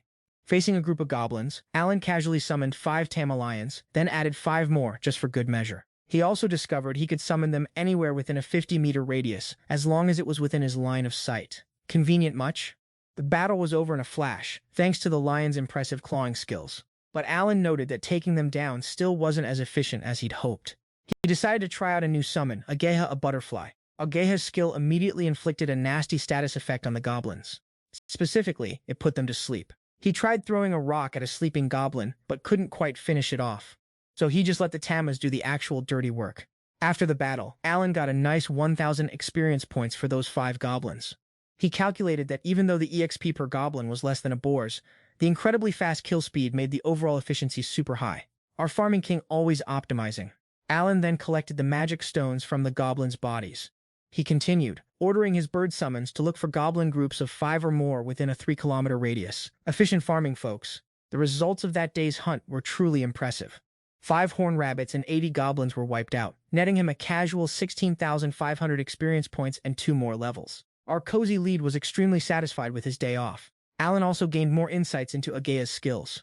The sleep infliction rate on goblins was about 80%, and one summon could affect multiple targets. Talk about crowd control. He also stumbled upon an important rule about magic stones. You couldn't use B-rank magic stones to create E-rank summoned beasts, and vice versa. This meant he still had to collect low-rank magic stones for specific situations. The struggle of an accidental sovereign, folks.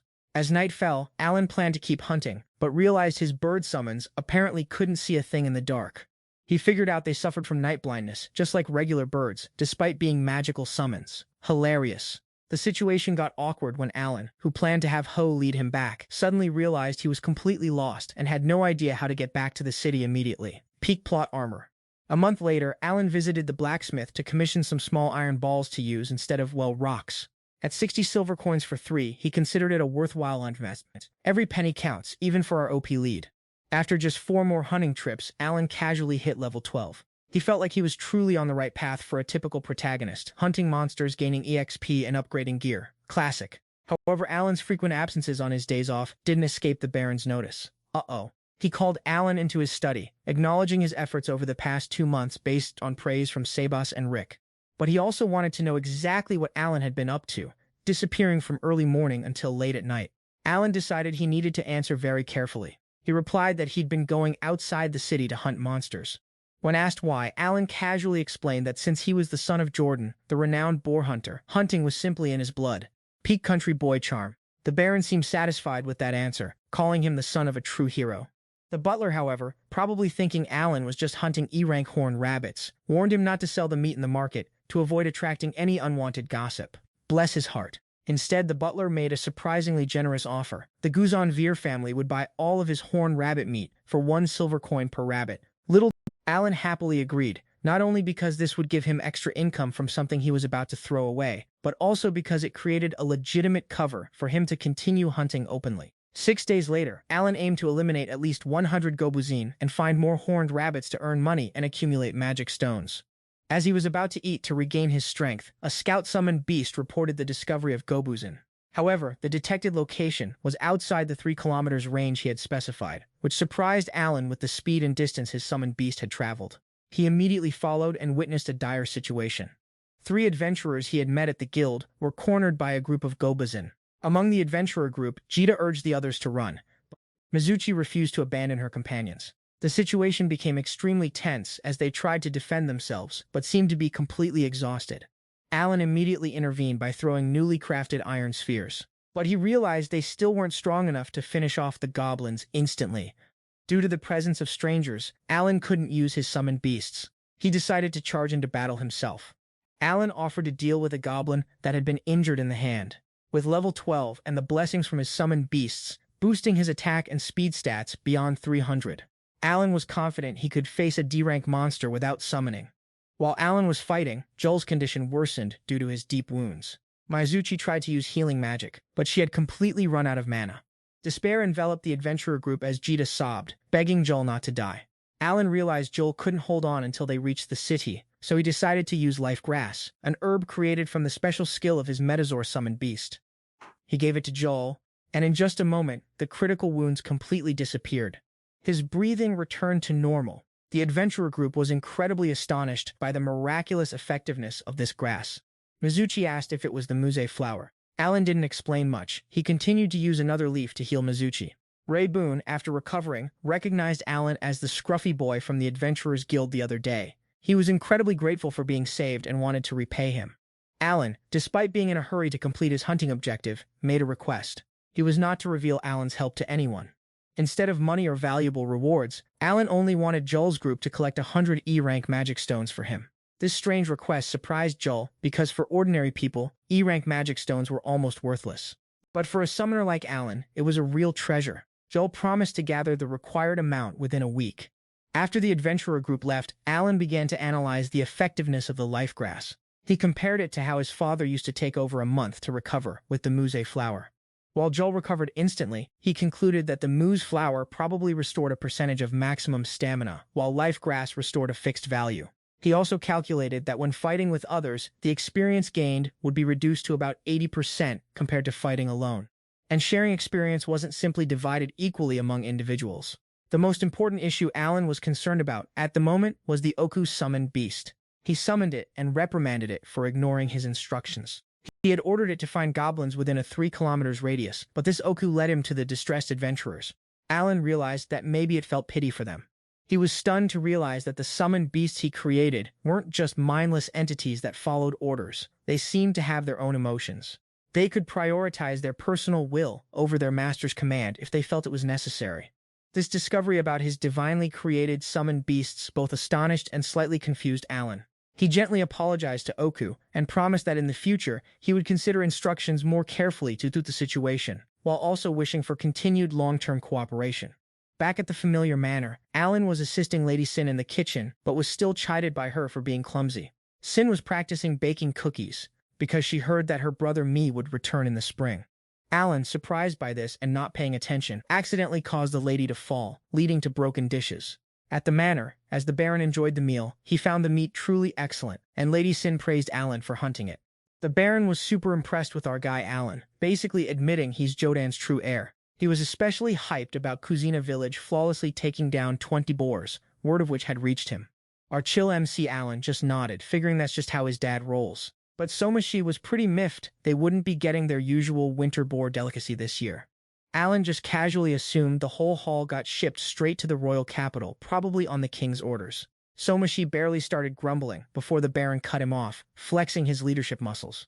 Our country boy was low-key shocked that these high and mighty nobles got less meat than regular farmers, all thanks to some convoluted rules. The lady chimed in, pointing out how lame their New Year's feast would be without that juicy boar. But the Baron just sighed, saying they had to deal with it this time. In that awkward silence, Somashi suddenly turned to Alan and casually demanded he go hunt a white deer. Sin, our resident protector, immediately jumped in to remind her brother that Alan's orders go through her, making the vibe even more tense. Despite the weird tension, Alan, our unbothered MC, didn't even flinch. He just nodded, promising to bring back that white deer. He was secretly buzzing, because white deer are C-rank magic beasts, just like those boars, a nice little challenge. This was his golden ticket to finally flex those gains after all his secret training.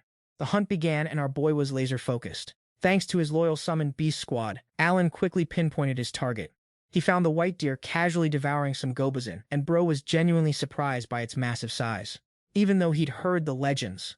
Dealing with a C-rank beast, our smart cookie Alan didn't go for a reckless frontal assault. Nope, he whipped out a super methodical battle plan. He summoned his Bionta frog squad and ordered them to use their signature provocation skill. The little frog boys started doing their hypnotic dance, completely messing with the giant magic beast's head and making it lose its bearings. Alan flawlessly coordinated his summons, pulling them back just in time, then regrowing until the confused white deer stumbled right into his trap pit. Without a second thought, Alan pulled out his trusty knife and finished the job. The next scene unfolded with an unexpected twist, right there in the castle courtyard. A massive magic beast suddenly appeared, sending everyone into a full-blown panic as they wondered how this thing bypassed all their defenses. And then, amidst all that chaos, our boy Alan just casually strolled in, a full-grown white deer carcass slung over his shoulder. He loudly declared that, per young Master Somashi's command, he had successfully hunted and retrieved the magic beast. Pure shock was plastered across everyone's faces. Somashi, on the other hand, was absolutely stoked that his wild request had actually been fulfilled. He was beaming because now their New Year's feast would actually have some gourmet flex. Even while basking in all the praise, Alan was mentally calculating the 2,500 EXP he got from this kill, though he swore he wouldn't waste his time on such a trivial hunt again. The Baron watched the whole scene unfold with a deep, thoughtful gaze. He just couldn't wrap his head around how an 8-year-old kid, who was supposedly talentless, just soloed a C-rank magic beast. He immediately commanded Butler C3 Shi to re-examine Alan's entire file, because that old talent appraisal was clearly looking pretty absurd right now. A few days later, the butler, acknowledging our boy's accidental flexing, decided to bestow upon Alan a brand new position, a hunter. The butler then laid out the two main responsibilities of this prestigious role. First, he'd be hunting magic beasts for the manor's food supply. Second, he'd be the local hero, rescuing citizens from any monster attacks. Basically, our accidental sovereign just became an official, noble-approved monster hunter. Alan was absolutely ecstatic, dreaming of finally being able to officially go beast hunting every single day. Not only that, the butler even doubled his salary to a cool 100 silver coins a month. Alan did some quick mental math and figured a steady paycheck was way more stable than trying to sell individual chunks of monster meat. Even though a white deer was worth way more, he didn't complain one bit. In fact, he saw this as a golden dream-come-true opportunity. Because after he hit his meat quota for the manor, he could totally use the rest of his time to indulge in his favorite hobby, grinding Sango Buzin to level up. However, Alan's dreams were quickly shattered when the butler clarified he wouldn't be hunting every single day. His main gig was still serving young Lady Sin and doing all the regular servant chores, like carrying stuff and cleaning, with the hunter title only taking up 1 day a week, tops. Seeing the raw disappointment on Alan's face, the butler even teased him, saying they could just cancel the offer if he wasn't happy. Our boy quickly wiped that sad look off his face and respectfully accepted, muttering to himself not to get too greedy too fast. Meanwhile, back at the port, another big event was unfolding, the return of Mihai, Sin's brother. After a year at the Academy City, Alan finally got to see a magic ship up close, and he couldn't help but marvel at the sheer power of magic stone energy. Sin, bless her heart, made Alan promise to keep her secret. She'd been practicing baking cookies. As Mihai stepped off the transport, the two brothers shared a heartfelt reunion. Mihai was now 14, looking far more mature than he had just a year ago. Alan proactively approached to help with the luggage, introducing himself as the family's newest attendant and lead hunter. Mihai seemed impressed that such a young boy held such a significant position. Shin proudly introduced Alan as his personal attendant, and Mihai observed the boy, praising his seemingly exceptional talent. Alan offered a modest smile, quietly thinking how different the two brothers' personalities seemed. After Mihai presented Shin with souvenirs from the capital, the two brothers returned to the manor in a joyful atmosphere. Witnessing their joy, Alan was reminded of Mu and Miula, hoping they were both doing well. Alan maintained his busy schedule, effortlessly completing his hunting quota and bringing back a massive haul of food, including the giant toads the head chef specifically requested. He then heard that Mihai was currently engaged in a sparring match with the Knight Commander. Alan immediately went to watch, witnessing for the first time the commander truly draw his sword in battle. Mihai, too, displayed incredibly skillful movements. The sword fight concluded. The commander praised Mihai's remarkable progress after just 1 year of training. Mihai thanked him, requesting he no longer address him as young master. Seeing Alan return with his massive hunting spoils, Mihai suddenly got the idea to spar with him to test his true strength, a plan that perfectly aligned with the Baron's intentions. Alan borrowed a Misugi sword and stepped into the training yard. He quietly thought to himself that it had been a while since he'd had a friendly match. With his current level at 20, up from 13 thanks to regular hunting trips twice a week, Alan felt confident in his hunting mode stats. However, once the match began, Alan quickly realized a stark difference. Even as he tried to capitalize on his speed, Mihai was simply faster and stronger. Alan's one-handed attacks were easily blocked by Mihai. Ultimately, Alan had to declare his defeat against Mihai's overwhelming power. After the match, Mihai couldn't stop praising Alan's talent, declaring that he truly deserved his current position. Alan muttered in awe about the sheer power of properly trained talents. Mihai then shared that during his past summer vacation, he'd been forced to participate in dungeon conquering, which was a monster-filled labyrinth, a mandatory assignment, or else he'd be expelled. That was precisely why he couldn't return home for the summer. He was even personally tutored by the legendary sword Saint Dovazugur himself. Alan was utterly stunned upon hearing the name of that renowned sword saint. He realized that with a normal growth rate, Mihai's power progression was 100 times faster than his own. And Alan truly acknowledged Mihai's talent. Alan requested a rematch next time, which Mihai agreed to, but also reminded Alan to take good care of his little sister before he had to return to the academy. Alan began to ponder his future. He realized that if things continued like this, he'd be serving Shin his entire life, and he needed to find a way to leave without tarnishing his father's honor. A few days after Mihai departed, another important guest visited the Viscount's manor. It was the lord of the neighboring territory, separated by the formidable White Dragon Mountains. As his title was one rank higher than Baron Guzanver, the reception was incredibly grand but also reeked of underlying tension. Rick explained to Alan the long-standing feud between the two families. The root cause lay in the Masugas ore mines within the White Dragon Mountains. Currently, a white dragon was residing on Baron Guzanver's side of the territory, stalling mining operations and leading to economic hardship. 100 years prior, the situation had been reversed, with the dragon occupying Kano's side. Envy and past dirty tricks had rendered the relationship between the two parties utterly tense. During the feast, Viscount Canes spared no praise as he sampled the dish he referred to as specialty wild boar. In reality, Alan knew full well it was just horned rabbit meat, but the Baron had deliberately served it as a subtle jab, implying his opponent wasn't worthy of rare wild boar. And it was precisely the Viscount who had reported the wild boar hunting to the king, causing the increased quota where all the meat now had to be sent to the capital.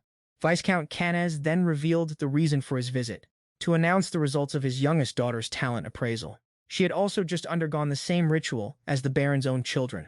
The result, the girl possessed absolutely no talent. A piece of news that elicited a rather strange reaction from both the Baron and his lady. Alan wondered why talent was a blessing for commoners, but for nobles, it seemed to come with nothing but annoying obligations and problems. Our cozy lead was officially starting to feel the heavy burden of being an accidental noble. On his next day off, Alan decided to venture deeper into the forest far from the city, craving some fresh, juicy challenges. He went to JBL's adventurer group to ask about C-rank monster characteristics, and the whole crew was pretty taken aback. After casually wiping out around 10,000 goblins, Alan realized that hunting D-rank monsters wasn't giving him the experience gains he desired anymore. Ray Bull warned that even C-rank adventurers could bite the dust if they had bad luck. But Alan was determined to try, and Jita suggested they go shopping first. Alan and the crew visited a weapon shop, and this was actually Alan's first time ever stepping foot in one. The thrill of choosing and equipping each piece of protective gear had him buzzing with excitement. Even though the items looked a bit flimsy, their functionality was surprisingly good. In the end, he went with the cloak Mizuchi recommended. With his enhancement skill now maxed out at level 5, Alan's boosted stats had multiplied exponentially. He gazed at his status screen with utter satisfaction, telling himself that these numbers were looking mighty appealing. His very first C-rank target was a sleeping orc. Capitalizing on the monster's nap time, Alan summoned his trusty Tamalions and quickly took it down, harvesting a C-rank magic stone. He reminded himself not to get complacent though, because even though he was stronger, he still needed to put in 100 times more effort than people in normal mode just to keep from falling behind. The real challenge arrived when he encountered a C-rank armored ant, whose gigantic size actually astonished him. Alan realized June's warning about this species usually moving in swarms was absolutely spot on. When the Tamalions attacked, he was shocked to find its armor was so tough that physical attacks were almost useless. Alan immediately switched tactics, summoning his Ageha to make them fall asleep. Alan quickly drew his sword to finish it off, but realized it was incredibly tough, forcing him to stab it repeatedly. After a while, he realized a serious problem. The armored ant's shell was so hard that his sword strikes were getting chipped and severely damaged. The hunting efficiency for this species was too low, even though the experience gained was double that of orcs. Alan started thinking about using magic to attack instead of just relying on physical strength, realizing he actually had a super high magic power stat. Marking 1 full year since becoming a servant, Alan received a small reward. He decided to find the professor and ask about his magic-wielding capabilities. The professor was skeptical because Alan supposedly had no talent, but he still let him try with the crystal ball. Alan nervously placed his hand on the crystal ball, hoping that with a summoner's high magic power stat, he would be able to make it glow. However, the result was brutal. The crystal ball had absolutely no reaction. The professor confirmed that he was completely incapable of using magic. Alan was incredibly disappointed. He wondered then what exactly was his sky-high magic power stat even for. He began to feel that the summoner profession seemed incredibly confusing. Just like any other day, the family of Baron Guzanveo was peacefully resting. An alarm blared, and the butler wondered what in the world was happening. And immediately, Ricky delivered shocking news that stunned everyone. An extremely dangerous monster, Mudaga the lion, was approaching the town very closely. Panic was evident in every word as Rick reported to Baron Guzanveo that the patrolling knights had just discovered it, and in less than 2 hours, this monster would reach the south gate. The situation at this moment was truly hanging by a thread, because the main force of the Knight Order, under Genuku's command, had left on another monster hunting mission and wouldn't be back for at least 2 more days. Baron Guzanveo had to make an urgent decision. He ordered the butler to immediately contact the Adventurers Guild, requesting them to shoulder the heavy responsibility of protecting the town and assisting citizens in evacuating to safety. The urgency was pushed to its peak as the Baron urged everyone to act very quickly. However, amidst that chaos, Alan stepped forward and asked to participate in this defensive battle. Cezine immediately objected. She believed Alan, as merely her retainer, had no right to act so recklessly on his own. But Alan replied with unwavering resolve and a strong sense of duty. He firmly stated that while he was her lady's servant, he also held the esteemed title of a hunting soldier for the Gujanver family. And this was precisely the moment he had to fulfill that duty. The battle against the Mudagadusu was truly a life-or-death challenge for Alan. He knew perfectly well this was a Class B magic beast, a tier that most adventurers in this entire town couldn't even hope to contend with. Difficulties piled up when Alan realized a grim truth. All his magic power had been completely spent on skill experience upgrades that very morning. And at this very moment his mana bar was at rock bottom. While waiting for his magic power to slowly recover, Alan had to witness the chaotic scene of people rushing into the city gates, and a soldier immediately ordered them shut to prevent the disaster from spreading inside. A desperate man cried out, pleading with them to wait, as his wife and daughter were still trapped in the carriage behind. Just then the Mudagadusu appeared, radiating an utterly terrifying aura. Noticing the immediate danger to that innocent family, Alan didn't hesitate. He hurled a rock into the monster's face, injuring its eye, and then used provocative words to challenge it to chase him. His sheer bravery astonished everyone who witnessed it. Someone even screamed at him to run, claiming his actions were nothing short of suicide. But that was all part of Alan's master plan. He deliberately turned himself into bait to draw this Class B monster far away from the town, luring it towards the White Dragon Mountain range. The chase that ensued was absolutely breathtaking. Alan ran, anxiously hoping for his magic power to recover. He realized the Mudagadusu seemed to be toying with him.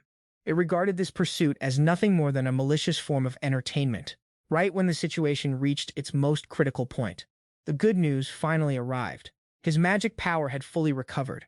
Immediately, Alan performed a series of technical maneuvers within his summoning system. He deleted 20 Mamatazo cards and all of his Tama cards to free up space, then created 34 Ajeha cards. He poured all his power into 2 stats, speed and defense, to maximize his chances of survival. Once he had successfully lured the monster to a safe distance, no longer worried about being seen, Alan decided to counterattack. He summoned his Ageha butterflies and ordered them to use their sleep-inducing skill. However, his initial efforts yielded no results, as the Mudagadusu seemed to possess extremely high resistance to status effects. Not giving up, Alan summoned 3 more butterflies and poured all his strength into forcing the monster into a deep sleep. The monster continued to relentlessly hunt him. After moments of intense struggle, he finally managed to shake off that incredibly persistent monster. Although he couldn't outright defeat it, as the debuffs from Kianta, Chu, or Ageha weren't truly effective enough to finish off a Class B opponent. But Alan had accomplished his most crucial goal, protecting the town. Just when he thought he had finally shaken it off, the Mudagadusu suddenly reappeared, continuing their relentless, endless pursuit. 3 continuous days and nights of being chased finally exhausted Alan, causing him to faint, only to wake up battered and worn in the mansion. Sane was right beside him, her face a mix of worry and anger.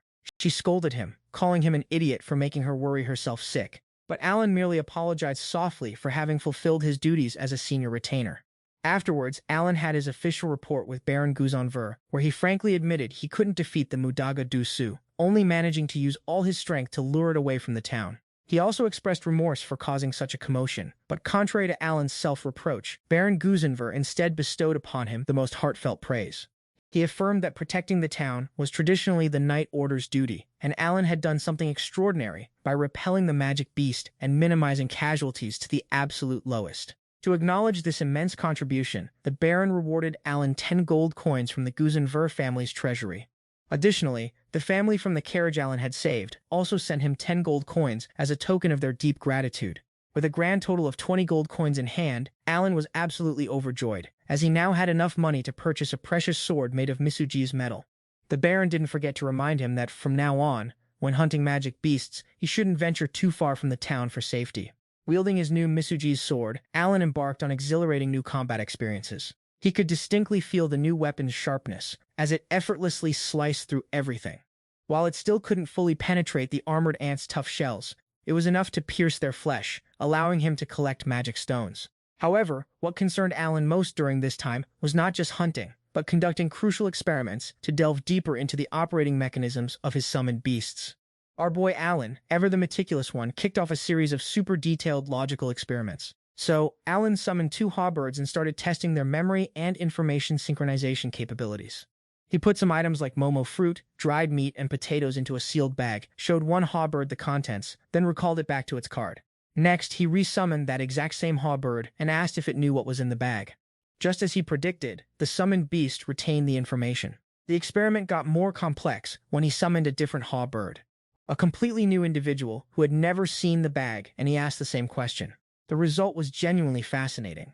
This new hawbird also knew exactly what was in the bag. This led to a groundbreaking conclusion for Alan. Summoned beasts of the same type automatically synchronize and update with the latest information at the moment they are created or summoned.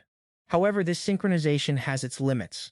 Individuals currently summoned and present in the real world will not receive immediate updates from knowledge their master just fed into the system via other individuals. Furthermore, information is only shared among summoned beasts of the same species. For example, a hawbird won't know what a bobo bird knows. Unless that information has been systematized, this discovery made Alan realize a grand truth. As long as a summoner exists, their summoned beasts will transcend even death to constantly learn, accumulate knowledge, and evolve through this continuous update process. As time passed, Alan continuously trained hard. Within half a year, he had casually taken down 2,000 C-rank magic beasts and reached level 28. However, when facing Mihai, who had just returned from the academy, in a friendly match, Alan still felt a clear gap between himself and Mihai. The match took place with Lady Sin and the Knight Captain watching, and Mihai displayed such masterful swordsmanship that even Genuku had to praise his outstanding growth. As a result, Alan had to accept defeat once again. He realized that even though he had been grinding hard in Hell Mode, those at the academy with standardized progression paths and systematically trained dungeon skills were still far ahead of him. Mihai, however, was very impressed by Alan's strength, especially after hearing he had single-handedly confronted Mudaga the Elder for 3 days and nights. He admitted that even he currently wasn't capable enough to defeat a B-rank magic beast alone. Alan's humility and Mihai's recognition forged a mutually respectful relationship between the two. Mihai entrusted Alan with the care and protection of Sin before he had to leave to return to the academy. Amidst all this, another major piece of news arrived. The legendary White Dragon had moved. This information was confirmed by adventurers, who saw the gigantic dragon flying away from its old dwelling in the White Dragon mountain range, heading towards the Kanes family's territory. For the Guzan family, this was a godsend. The dragon's departure meant that after 100 years of waiting, they could finally restart excavating the precious Misdu mines, bringing immense financial resources to this struggling land. The Baron immediately ordered Januku's night squad to survey the mining areas. However, the survey was far from simple because along the mountain paths and around the mining zones, there were still many villages of high-rank magic beasts like Gobuzin and OK. The cleanup and investigation process was expected to take months, but Alan immediately felt a strong urge. Bro did not want to lose out on the valuable experience points from these conquests to the night squad. He told himself he needed to prepare thoroughly to participate in this experience feast. Alan began a phase of research and practice more intense than ever before. He moved far from town so he could freely test out his new skills without anyone peeking. With persistent perseverance, he leveled up his summoning skill to 5, synthesis to 5, and expansion to 4. Most notably, he acquired a powerful new skill called Share. Looking at his status screen, Alan couldn't help but sigh at the difficulty of Hell Mode. It took over 2 years to gain just 1 summoning level, and the EXP needed for the next level was a whopping 30 million, a truly distant number. First, he checked his expansion skill. The number of cards in his storage had increased by 10, reaching a total of 50. This allowed him to carry more summoned beasts, which meant receiving more blessing stats.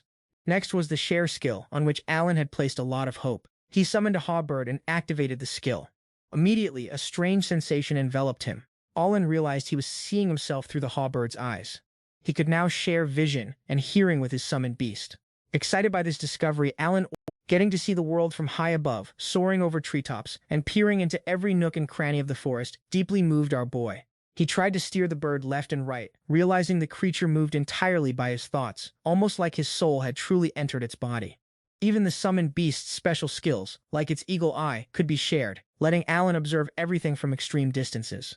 The best part? This skill wasn't limited to a 50-meter radius like typical commands. The hawk could fly far, far away, and Alan would still maintain the connection. Alan quickly realized this was the perfect skill to execute the multitasking playstyle of a seasoned gamer. He decided to test how many entities he could share his consciousness with at once.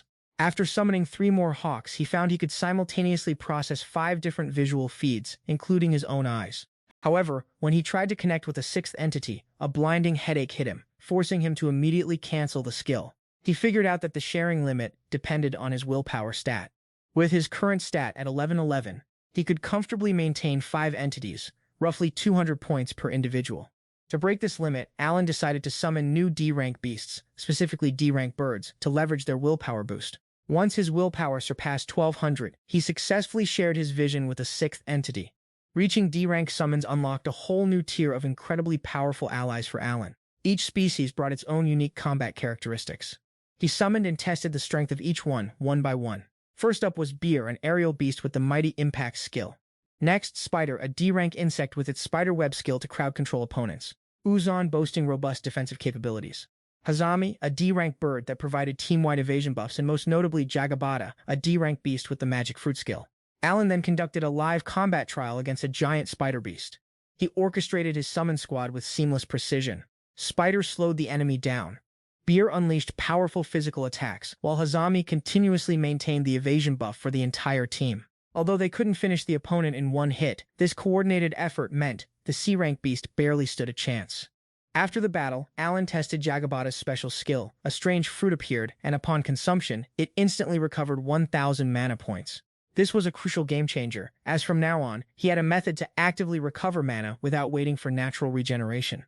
He also analyzed Hozo's skills. If Hu was the daytime scouting expert, then Hozo was the master of nighttime reconnaissance, allowing him to conduct hunting campaigns 24/7 without any visual impediments.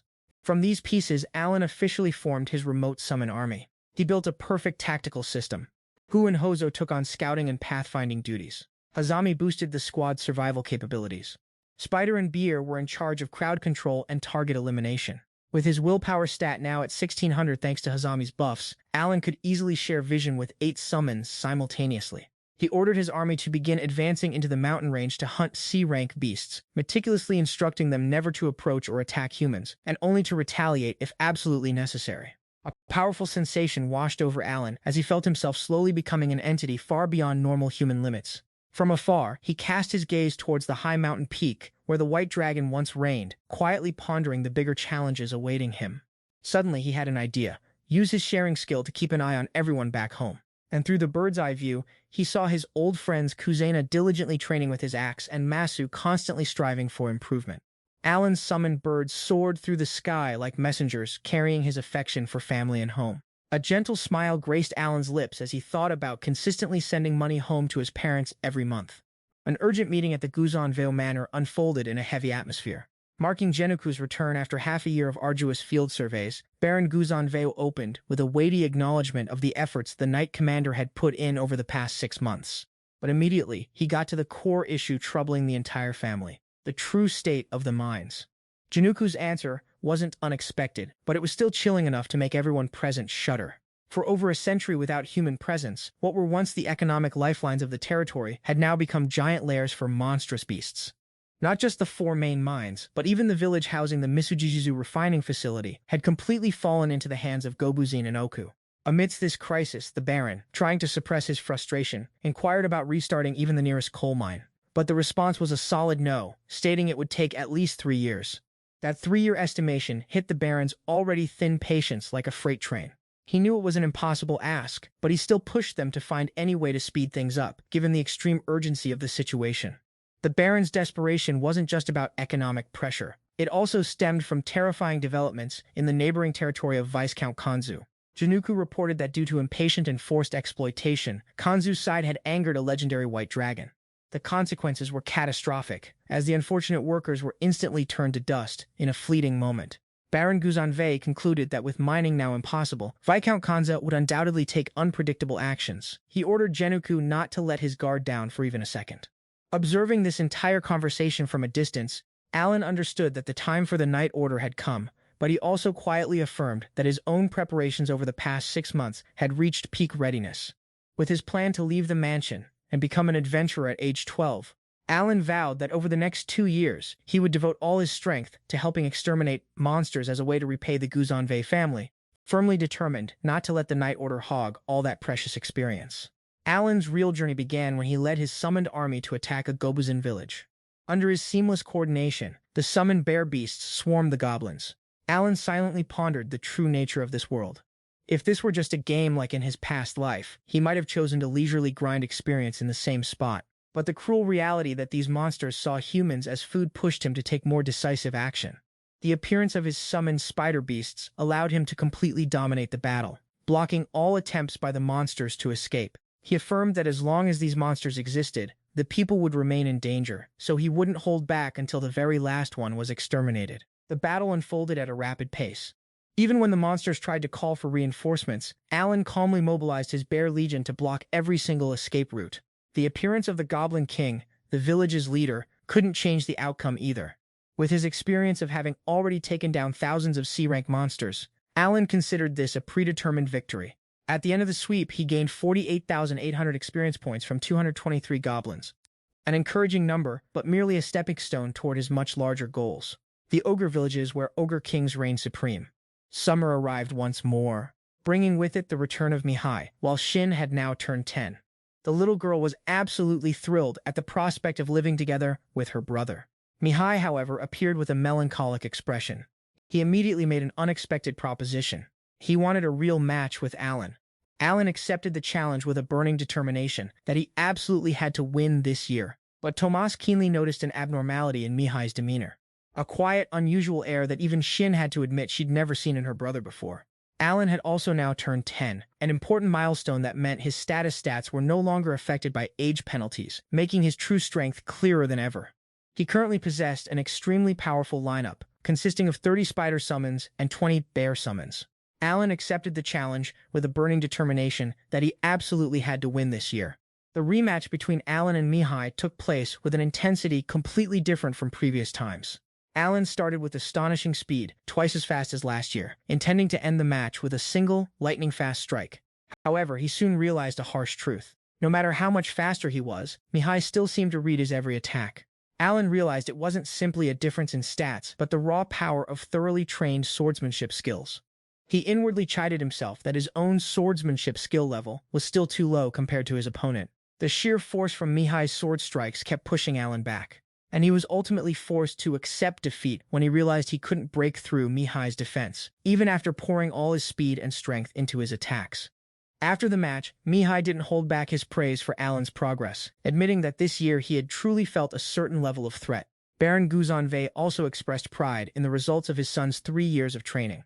While Shin innocently suggested that Mihai teach Alan swordsmanship starting tomorrow, Mihai suddenly switched to a serious tone to deliver shocking news to both Shin and Tomas. He announced that he would have to leave to fulfill his noble duties starting tomorrow, and wouldn't be able to return home for a long time. This sudden news hit Sin like a truck, completely devastating her. Our precious little sister couldn't grasp why her brother, who just got back, had to leave again on a mission shrouded in secrecy. Alan quietly watched Mihai, a stark reminder of his past chat with Viscount Kantz about the duty nobles supposedly had to perform. Our protagonist could already smell the dangerous, manipulative stench wafting off this whole duty charade. He recalled the Baron's insistence that they were merely upholding their noble responsibilities. The day Mihai set off, a thick cloud of sadness hung heavy in the air. The Baron declared Mihai was the pride of the Guzanvei family and expected him to crush the mission and return victorious.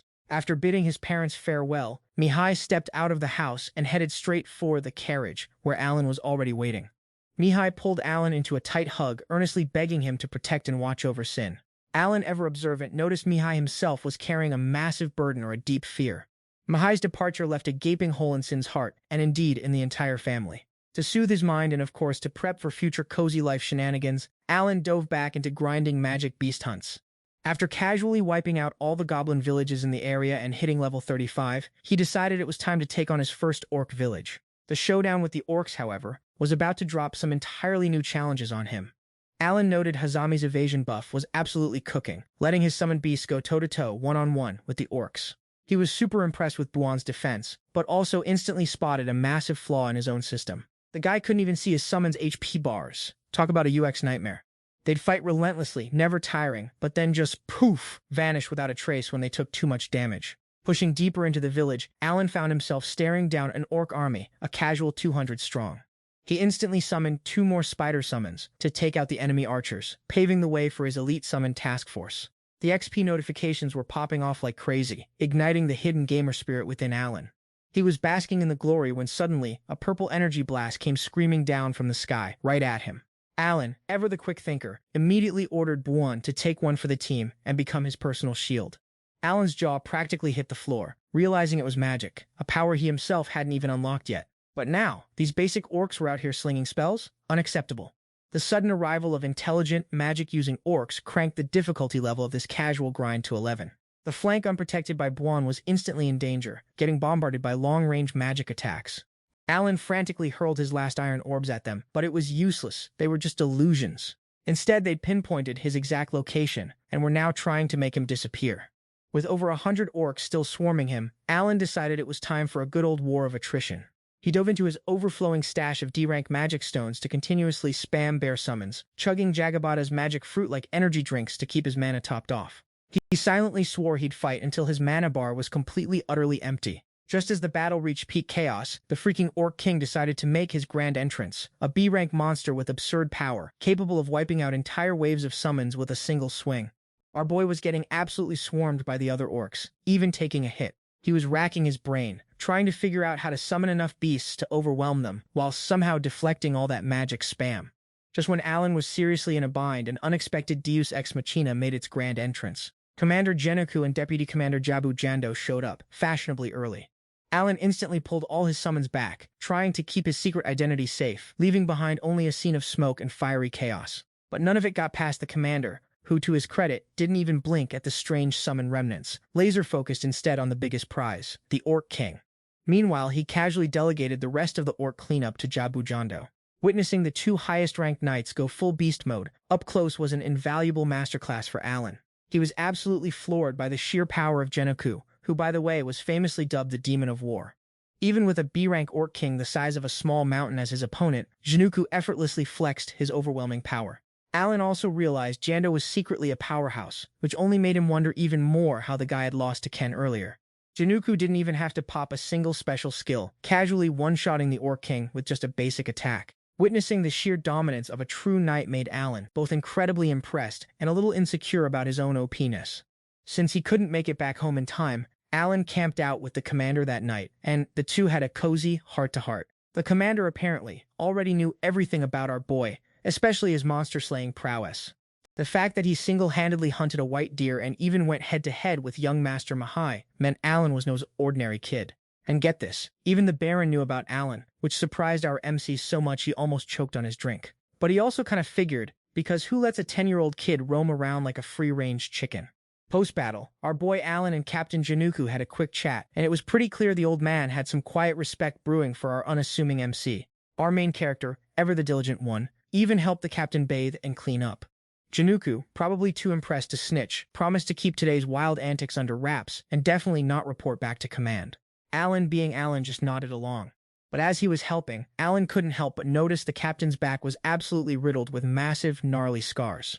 Januku, ever the wise old general, pointed out they both wanted to protect the territory, but subtly warned Alan not to go wild farming EXP and mess up the army's plans.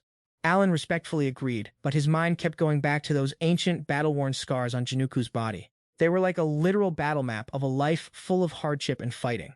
After his solo struggle trying to conquer Okura village, Alan cooked up a brilliant, game-changing new strategy for his future farming endeavors. Instead of a piecemeal attack, our boy deployed 40 bears to assault simultaneously from all 4 directions, breaking enemy formations and prioritizing magic Okura units to neutralize magic threats. This bear swarm tactic, combined with his own expert self-preservation, helped him effortlessly conquer all the subsequent Okura villages. He raked in a mind-blowing 335,000 EXP, that's like 7 times more than those measly goblin villages. Talk about farming efficiency. His true gamer flexibility really shone through, turning every oopsie into a golden, super effective lesson. But alas, our cozy lead's victory high was about to come crashing down. One day, a bunch of fancy messengers from the royal family waltzed into the Gujanveo estate. Baron Gujanveo, trying his best to look composed, greeted them with a formality that barely hid his mounting anxiety. These messengers were carrying an item that would absolutely shatter the Baroness's heart. It was Mihai's diary. Oof. And then came the bombshell. Mihai had tragically fallen while performing his noble duty. Just 6 months after he left, the Baron and Baroness erupted in desperate wails, accusing the crown of sending their fresh-out-of-school son to the deadliest places just because they were low-tier nobility. The messenger, an absolute ice queen, just shot back a cold warning that their words could be considered an insult to the royal family. Seriously? And with that, the messengers dipped, leaving Mihai's family drowning in absolute despair. Alan stood there frozen, replaying Mihai's final plea in his mind. He felt a burning rage at the nobility's utter helplessness against the iron chains of the system. Mihai's death dealt a fatal blow to the Gujanville family's peace, causing the Baron to kick everyone out, with only SC remaining. Even Tom, who was clearly in agony himself, was told to leave. Alan couldn't wrap his head around why only she was allowed to stay in the entire mansion. As even the servants mourned young Master Mihai, SC had a horrifying realization. Her own father had known about the mission's extreme danger from the very start. She screamed in anguish, wondering if nobles were just born to be sacrificed in the name of some twisted duty. The raw, crushing pain of loss hung heavy and thick throughout the entire estate. The servants began to whisper about the tragic history of the Gujanveo family, where the current Baron's parents and brother had also died young, all thanks to this so-called noble duty. Amidst this absolute emotional chaos, another piece of devastating news struck. SC had vanished from her room. Our girl just couldn't take it anymore, and had likely fled the mansion in a severely unstable mental state. Alan immediately burst outside, fueled by an ironclad determination. He silently cursed himself for not being by her side when she needed him most, vowing to find SC no matter what, before she did something reckless. Lost in the depths of despair, the girl trudged on with heavy, dragging steps, panting and whispering agonizing words about not being able to go any further. Her brother Mihai's name escaped her lips in a choked sob. She sank to the ground and pulled out the ribbon, the very last gift her brother had given her. And then, like a cruel omen, she remembered the final chilling lines from Mihai's diary. He'd written that the place he was heading to tomorrow was incredibly dangerous, and he had a terrifying premonition that he might not make it back home alive. Those haunting words only added to the crushing weight of grief, pressing down on the young sister's shoulders. Just as SC was completely consumed by the darkness, our boy Alan appeared. She looked up at him with eyes full of suspicion, asking if he was there to drag her back to that suffocating mansion. But with his signature unwavering loyalty and calm demeanor, Alan gently shook his head. He simply stated that he was here to accompany her, just like always. Because he was Lady SC's devoted retainer, and his duty was to be by her side, no matter what twisted circumstances arose. His unwavering declaration, "I am Lady SC's retainer," echoed like an unbreakable sacred oath, highlighting their inseparable bond. Even with Alan right there, the little lady shooed our man away, basically telling him to beat it. But Alan, being Alan, wasn't about to give up that easy, bringing some humble snacks to try and defrost our little lady's frozen heart. Cessin, overwhelmed, could only eat and cry. She then started talking about her brother, a mix of fierce pride and heartbreaking sorrow in her voice. She asked Alan if her brother was strong.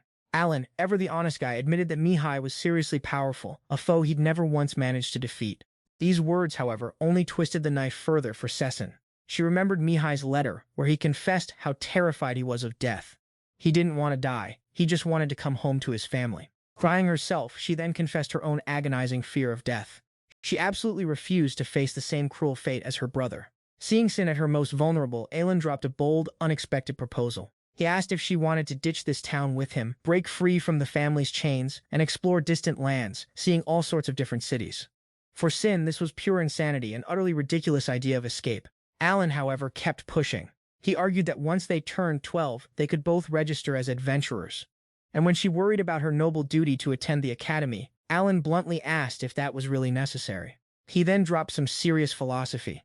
He said life is just a string of choices, and the most important thing is figuring out what Sin truly wants for herself. Alan's words made Sin recall what her brother once told her, that he was here not for his family or his people, but purely by his own free will. And those words were like a tiny, flickering light piercing through Sin's blocked mind and giving her just enough strength to stand up again. She decided to head back to the mansion, but being completely drained, she casually demanded Alan carry her on his back. Perched on the back of her loyal-ish attendant, Cecin quietly mumbled a genuine thank you, a rare, peaceful moment of calm before the inevitable next storm. When they finally returned, the Baron and Baroness were waiting, absolutely racked with anxiety. The Baron swept his daughter into a tight hug, promising her she wouldn't have to worry about a thing ever again. He then revealed his super-secret, super-important plan. The Misujizu mining was about to kick off, and if he could hand over the mining rights to the royal family, he'd have enough leverage to negotiate Sin's exemption from her so-called dangerous noble duty. It was only then that Alan finally understood the real reason behind the Baron's frantic eagerness to reopen those mineral mines. But contrary to her parents' expectations, Cecin, newly inspired by both Alan and her brother, made a surprisingly brave decision. She declared that she would fully commit to her noble duties, intending to overcome her own weaknesses in the process. Just like her brother Mihai, she proclaimed she would no longer run from her fate. 6 months after Mihai's death, life at the Guzanvale mansion slowly began to settle back into its normal rhythm. The night squad had finished sweeping through and clearing the bandit-infested villages. Though in reality, most of the credit belonged to the silent, highly effective support from Alan's summoned beast army. Our boy's already hit level 35 and is still casually collecting D-grade magic stones like they're going out of style. Settlement in the Misuji's mining village had officially begun, with full-scale mining expected to start after summer. The Baron felt a bit lighter, but the abnormal silence from the Kanezu family, the guys who just lost their Misuji's profits to the Guanville house, was still a massive red flag. Junuku and the knights were ordered to be extra vigilant against any potential sneaky scheme. Meanwhile, Cecin, also craving more strength, begged Alan to let her tag along on his hunting trips. The Baron, however, would never allow it. Mountain terrains were far too rugged for a delicate young lady. Alan secretly wished she could join, knowing a mage's long-range attacks would be an absolutely stellar addition to his squad. Alan's next goal? To tackle the armored ant nest, which was the main reason the mine hadn't been reopened yet. According to the super-limited intel, the cave housed 1,000 soldier ants and a B-grade queen ant, constantly churning out more. Alan began his assault on this armored ant stronghold with maximum caution. See, the cave entrance was super narrow, barely fitting one ant at a time, and the inside was a total maze, making a direct frontal assault way too risky. So he opted for a bait-and-switch, luring them out to slowly chip away at the soldier ant forces. His summoned beasts, like bears, spiders, and hazami, were deployed non-stop to face the endless waves of soldier ants pouring out of the cave. The battle raged on, the clang of steel shells and the summoned beasts' attacks echoing loudly through the entire forest. However, after a whole month of attacking twice a week and wiping out thousands of ants, Alan noticed a worrying abnormality. All the fallen soldier ants vanished without a trace the following week.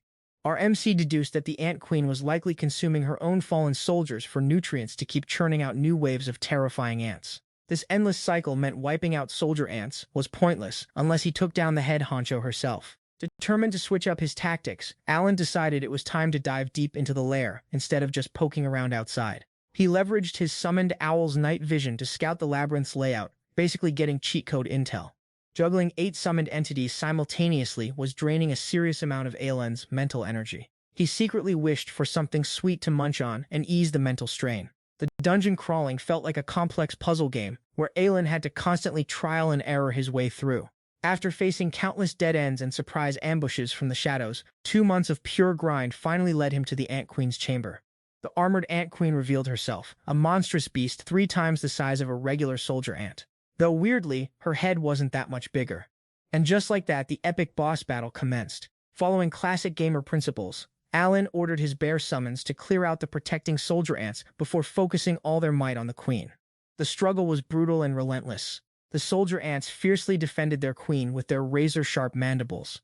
Alan continuously replenished his summoned forces as soon as older ones fell in battle. Our MC quickly pinpointed the Ant Queen's weak spot on her underbelly and ordered his bird summons to focus their attacks there.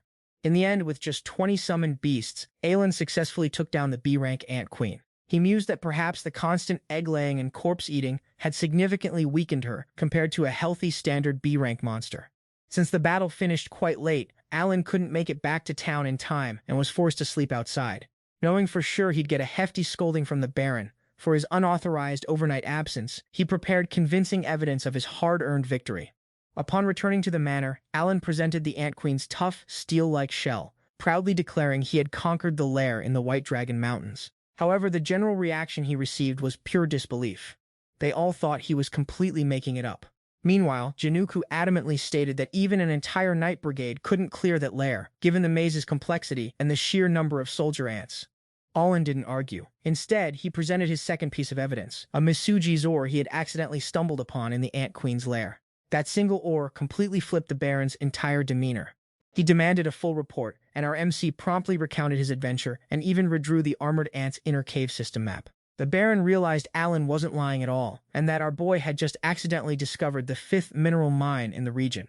All past transgressions about his overnight absence were instantly forgiven, and the Baron bestowed upon Alan an incredibly significant privilege. That privilege? A sweet 30% share of the newly discovered mine's exploitation rights. Alan didn't quite grasp the immense economic value of this reward yet, but the butler assured him he'd understand its worth in just a few years. October rolled around, and Alan officially turned 12. The Misuju mining, dormant for over a century, was officially restarted in the Guzanveo territory, bringing prosperity and peace of mind to the entire region. With mining rights firmly in his grasp, Alan no longer had to worry about money, but deep down, he still felt something was missing. Stability was hardly the goal for someone with the adventurous soul of a gamer like our Alan. He craved real challenges and thrilling adventures, not the cushy life of a wealthy retainer. Right as he was about to tell the Baron he wanted to resign and strike out on his own, new troubles suddenly emerged. A delegation from the royal family, accompanied by a Viscount, unexpectedly showed up at the manor.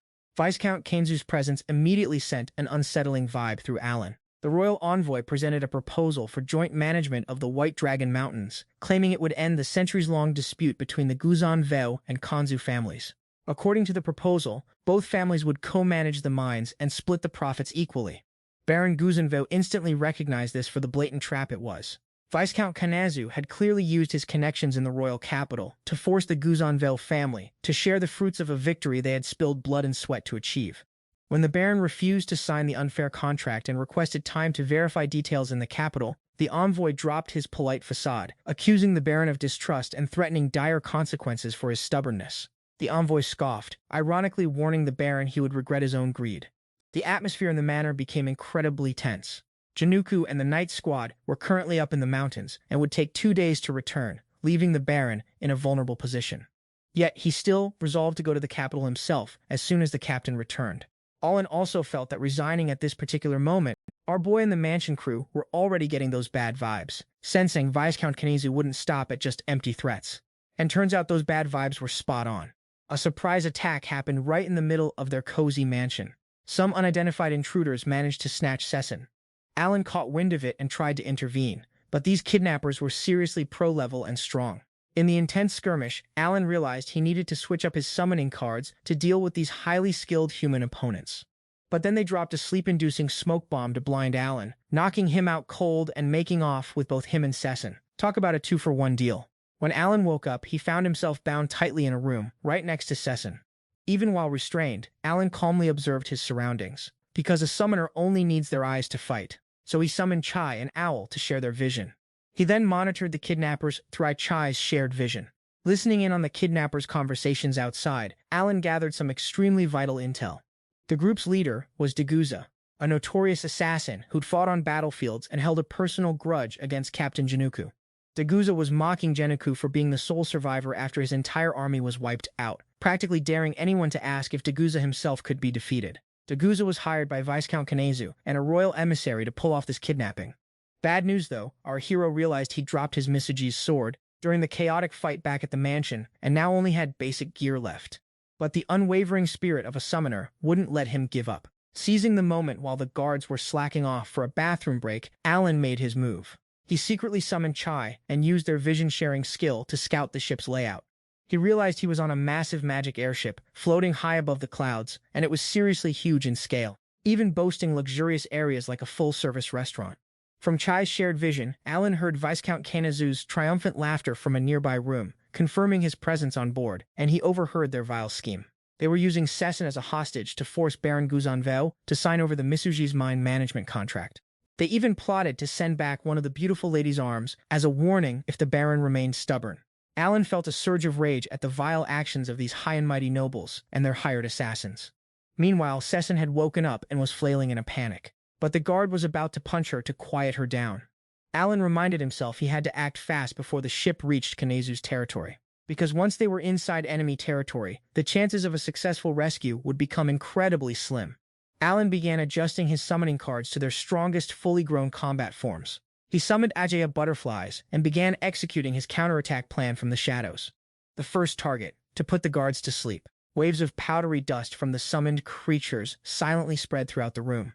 When the first guard slumped down, Alan knew the time to turn the tables had finally come. He prepared for a no-holds-barred fight high in the sky, ready to rescue his lady and punish those who trampled on others' lives in the name of power and greed. The breathtaking counterattack kicked off in a whirlwind of intensity. As Alan shouted his command to begin the assault, giving the enemy no time to react, he immediately ordered all his summoned monster allies to appear at once, creating an overwhelming force right on the scene. Amidst the enemy's encirclement, Alan hurriedly advanced towards Lady Sessin, who was still tightly bound and in an extremely precarious situation. As he quickly began cutting the ropes that held her captive, Deguza suddenly appeared, using his teleportation dash skill to land a swift kick on Alan, leaving our boy no time to react due to Deguza's blinding speed. In that instant, Alan quick-wittedly used his summon to mimic a voice, throwing Deguza off. Seizing every precious second while the enemy was stunned, Alan launched his next move, ordering his spider summon to deploy its web skill, and swiftly scooped up Lady Sessin to make their escape. To bolster their defenses and protect his lady, Alan ordered his Buzan monster to step forward as a living shield. However, the enemy's pressure was still immense, and one of his Buzan monsters was quickly annihilated. Time was truly running out, as the magic airship's docking point was now clearly in sight. From their current position, an estimated 100-meter drop was a terrifying challenge for anyone. Alan had to apologize to Lady Sessin for a truly audacious decision he was about to make. The plan? A casual jump from an absurd height. What could go wrong? Our boy quickly reassured her, saying he just maxed out his durability stats, and in this world, numbers never lie. Plot armor engaged. With a deep breath and zero hesitation, they took the ultimate leap of faith, plunging into the abyss below. YOLO, am I right? The thonk when they hit the ground definitely confirmed this was not a recommended safety procedure. Alan, for his part, was pretty sure his leg bones just had a dramatic separation party. Ouch. But even with the agony, our man just casually smiled, reassuring Lady Sessin that this broken leg landing was actually a crucial step in their daring escape back to Guzanville. After giving their pursuers the slip on the magical airship, Alan immediately busted out his recovery methods.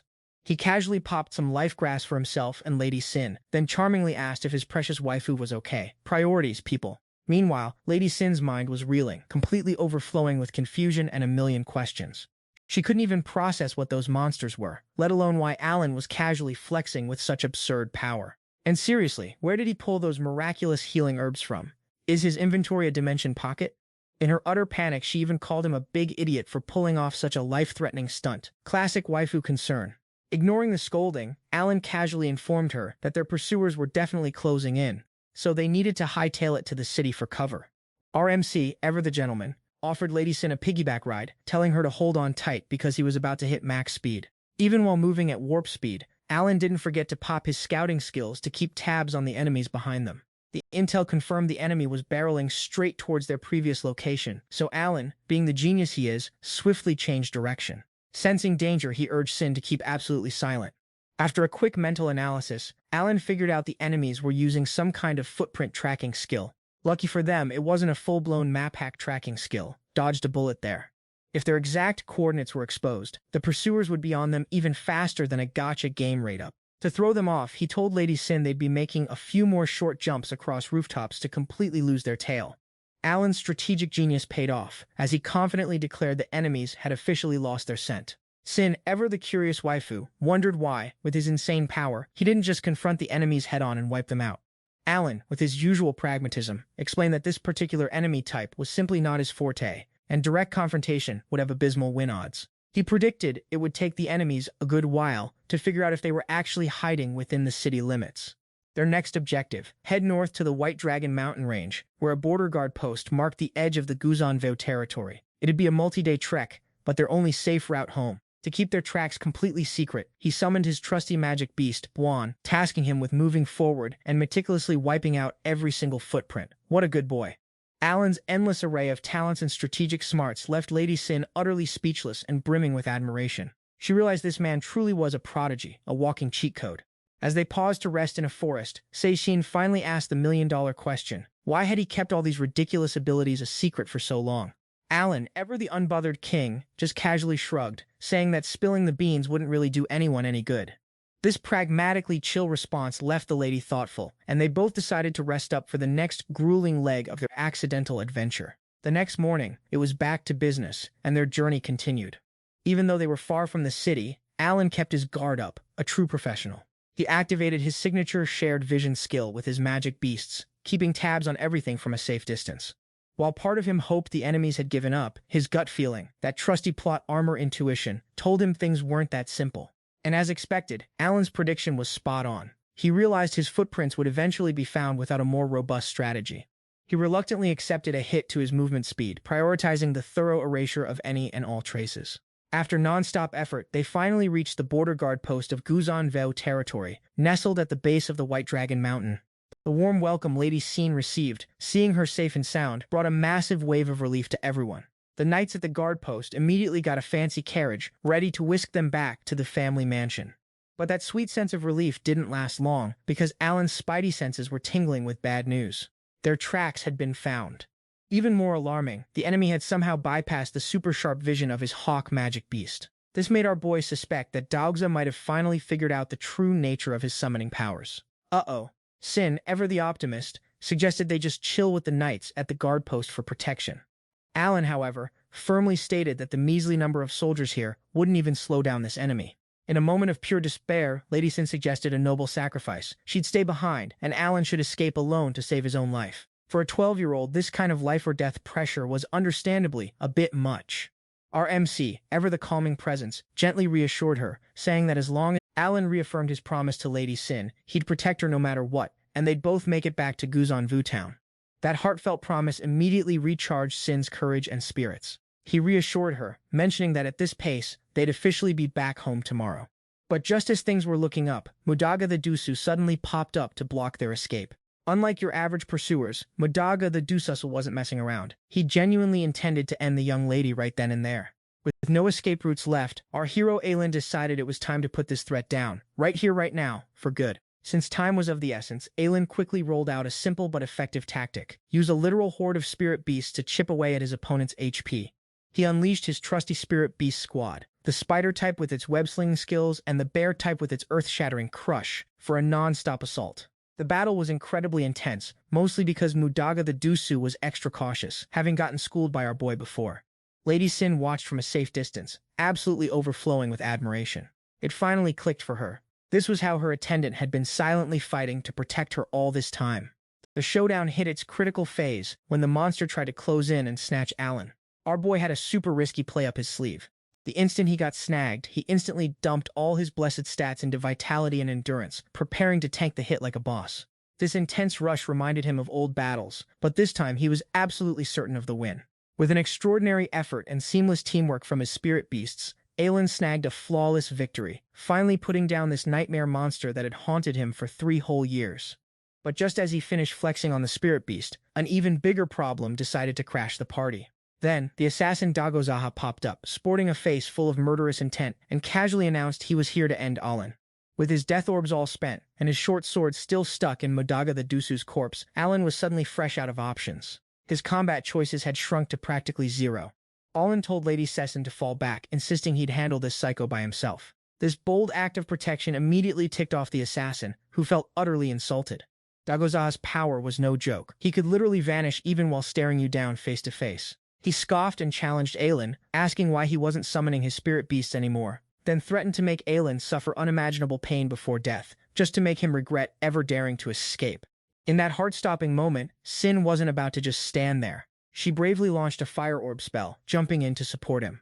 While this showed Lady Sin's growth and courage, Alan was still sweating bullets, knowing that to this assassin, she was just a glorified hostage, not a real threat. Just as things were about to hit rock bottom, a powerful voice boomed out, completely shattering the tension. Alan then casually roasted the assassin, calling him out for being a cowardly deserter who fled the battlefield after a mere year, only to now stoop to bullying kids. Those words absolutely shattered Dagoza's fragile ego, sending him into a wild, furious rage as he attacked Alan. But thankfully, the captain arrived just in the nick of time, saving Alan, who was already running on fumes. And plot twist, this was all part of Alan's master plan. He'd sent his scout spirit beasts, Hawu and Chibi, for backup the moment they crossed the border. The conversation between Captain Jinoku and the assassin was just dripping with mutual hatred and clashing ideologies. The assassin hurled insults at the nobility, calling knights incompetent hangers-on who only clung to power. He then spun a tragic tale of how his old comrades died because of the knight's weakness, and now he wanted everyone to pay. He lunged at the captain, but the captain calmly parried with his sword, not even breaking a sweat. Responding to that venomous speech, Captain Jinoku also expressed his deep sorrow for losing his brothers in arms. He declared that they had fought with their lives for their country and its people, and he wouldn't let anyone deny or insult those sacred sacrifices. Right after that, Captain Jinoku unleashed the true power of a veteran knight. He activated a special skill called Ozabud, which covered his blade in powerful, terrifyingly bright streams of light. The sheer overwhelming power of this skill even made Alan gasp in amazement. The battle wrapped up quickly, with the win firmly in Knight Jinoku's corner. The 4-day and 4-night chase was finally over, clearing the path for our duo to safely head back home. Once they safely made it back to the Guzanvu Manor, the shocking truth behind the kidnapping finally came to light. Alan reported to the Baron that the mastermind behind everything was none other than Lord Kanzu. After getting cut off from his lucrative Misuji's mine profits, he teamed up with a crooked royal envoy to scheme his way into grabbing half the mining rights in Guzanvu territory. To ensure this shady contract never reached the king's ears, they pulled the ultimate low blow, kidnapping Lady Sin as a hostage to strong-arm the Baron. Sin's father was absolutely livid upon hearing this, immediately ordering his butler to ready a carriage to head to the capital, report to the king, and demand justice. However, our boy Alan, ever the pragmatist, offered a sharp, logical piece of advice. He pointed out that while reporting it might punish Lord Kanzu, it probably wouldn't touch the real powers pulling the strings behind the scenes in the royal family. Our boy Alan just dropped a proposal so loyal, it was practically a power move. He casually offered up the entire 30% mining rights to the Misuju mine he just snagged, gifting them to the Baron. He basically wanted the Baron to use that massive wealth as a political weapon, dig deep into the situation, and then politely persuade the royalty to beef up protection for those poor border territories. The Baron was flabbergasted that Alan would suggest using cold hard cash to sway the powers that. So Alan pulled out the ultimate emotional card, his own father, a literal serf.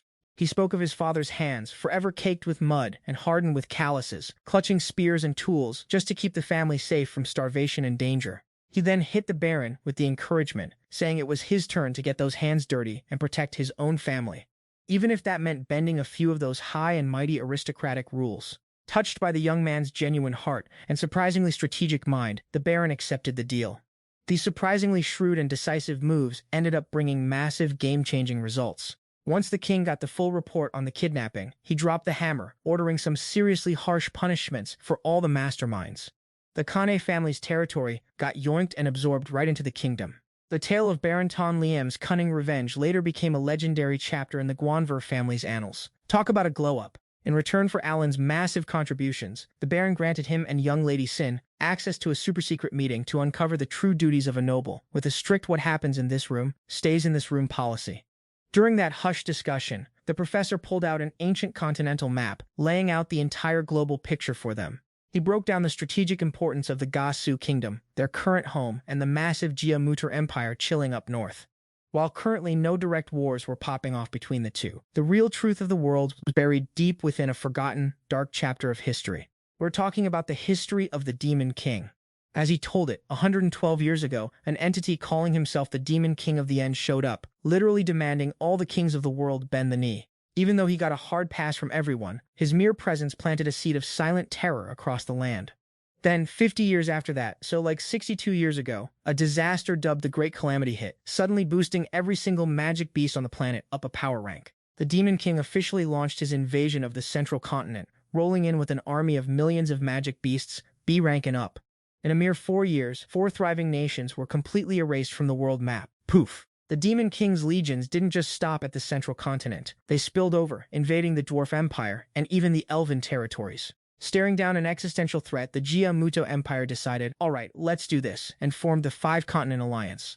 From then on, a one-nation, one-academy system was hammered into place, designed to churn out specially talented kids and toss them onto the battlefield the second they were deemed ready. Still, the situation remained grim, with the empire bleeding out a full quarter of its territory. Yikes! Just when humanity was about to throw in the towel, a new beacon of hope emerged, the birth of the hero, Heiji Miyosu.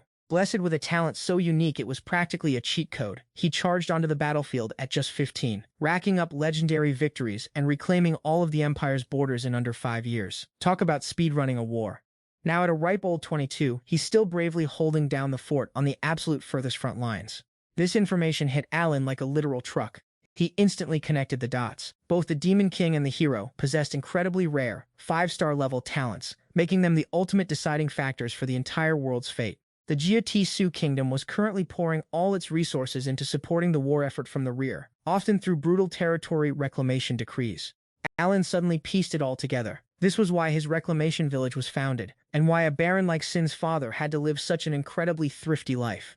Every single resource was being funneled into the brutal war against the Demon King. The true duty for any talented noble or royal. 3 years of mandatory military service, no exceptions.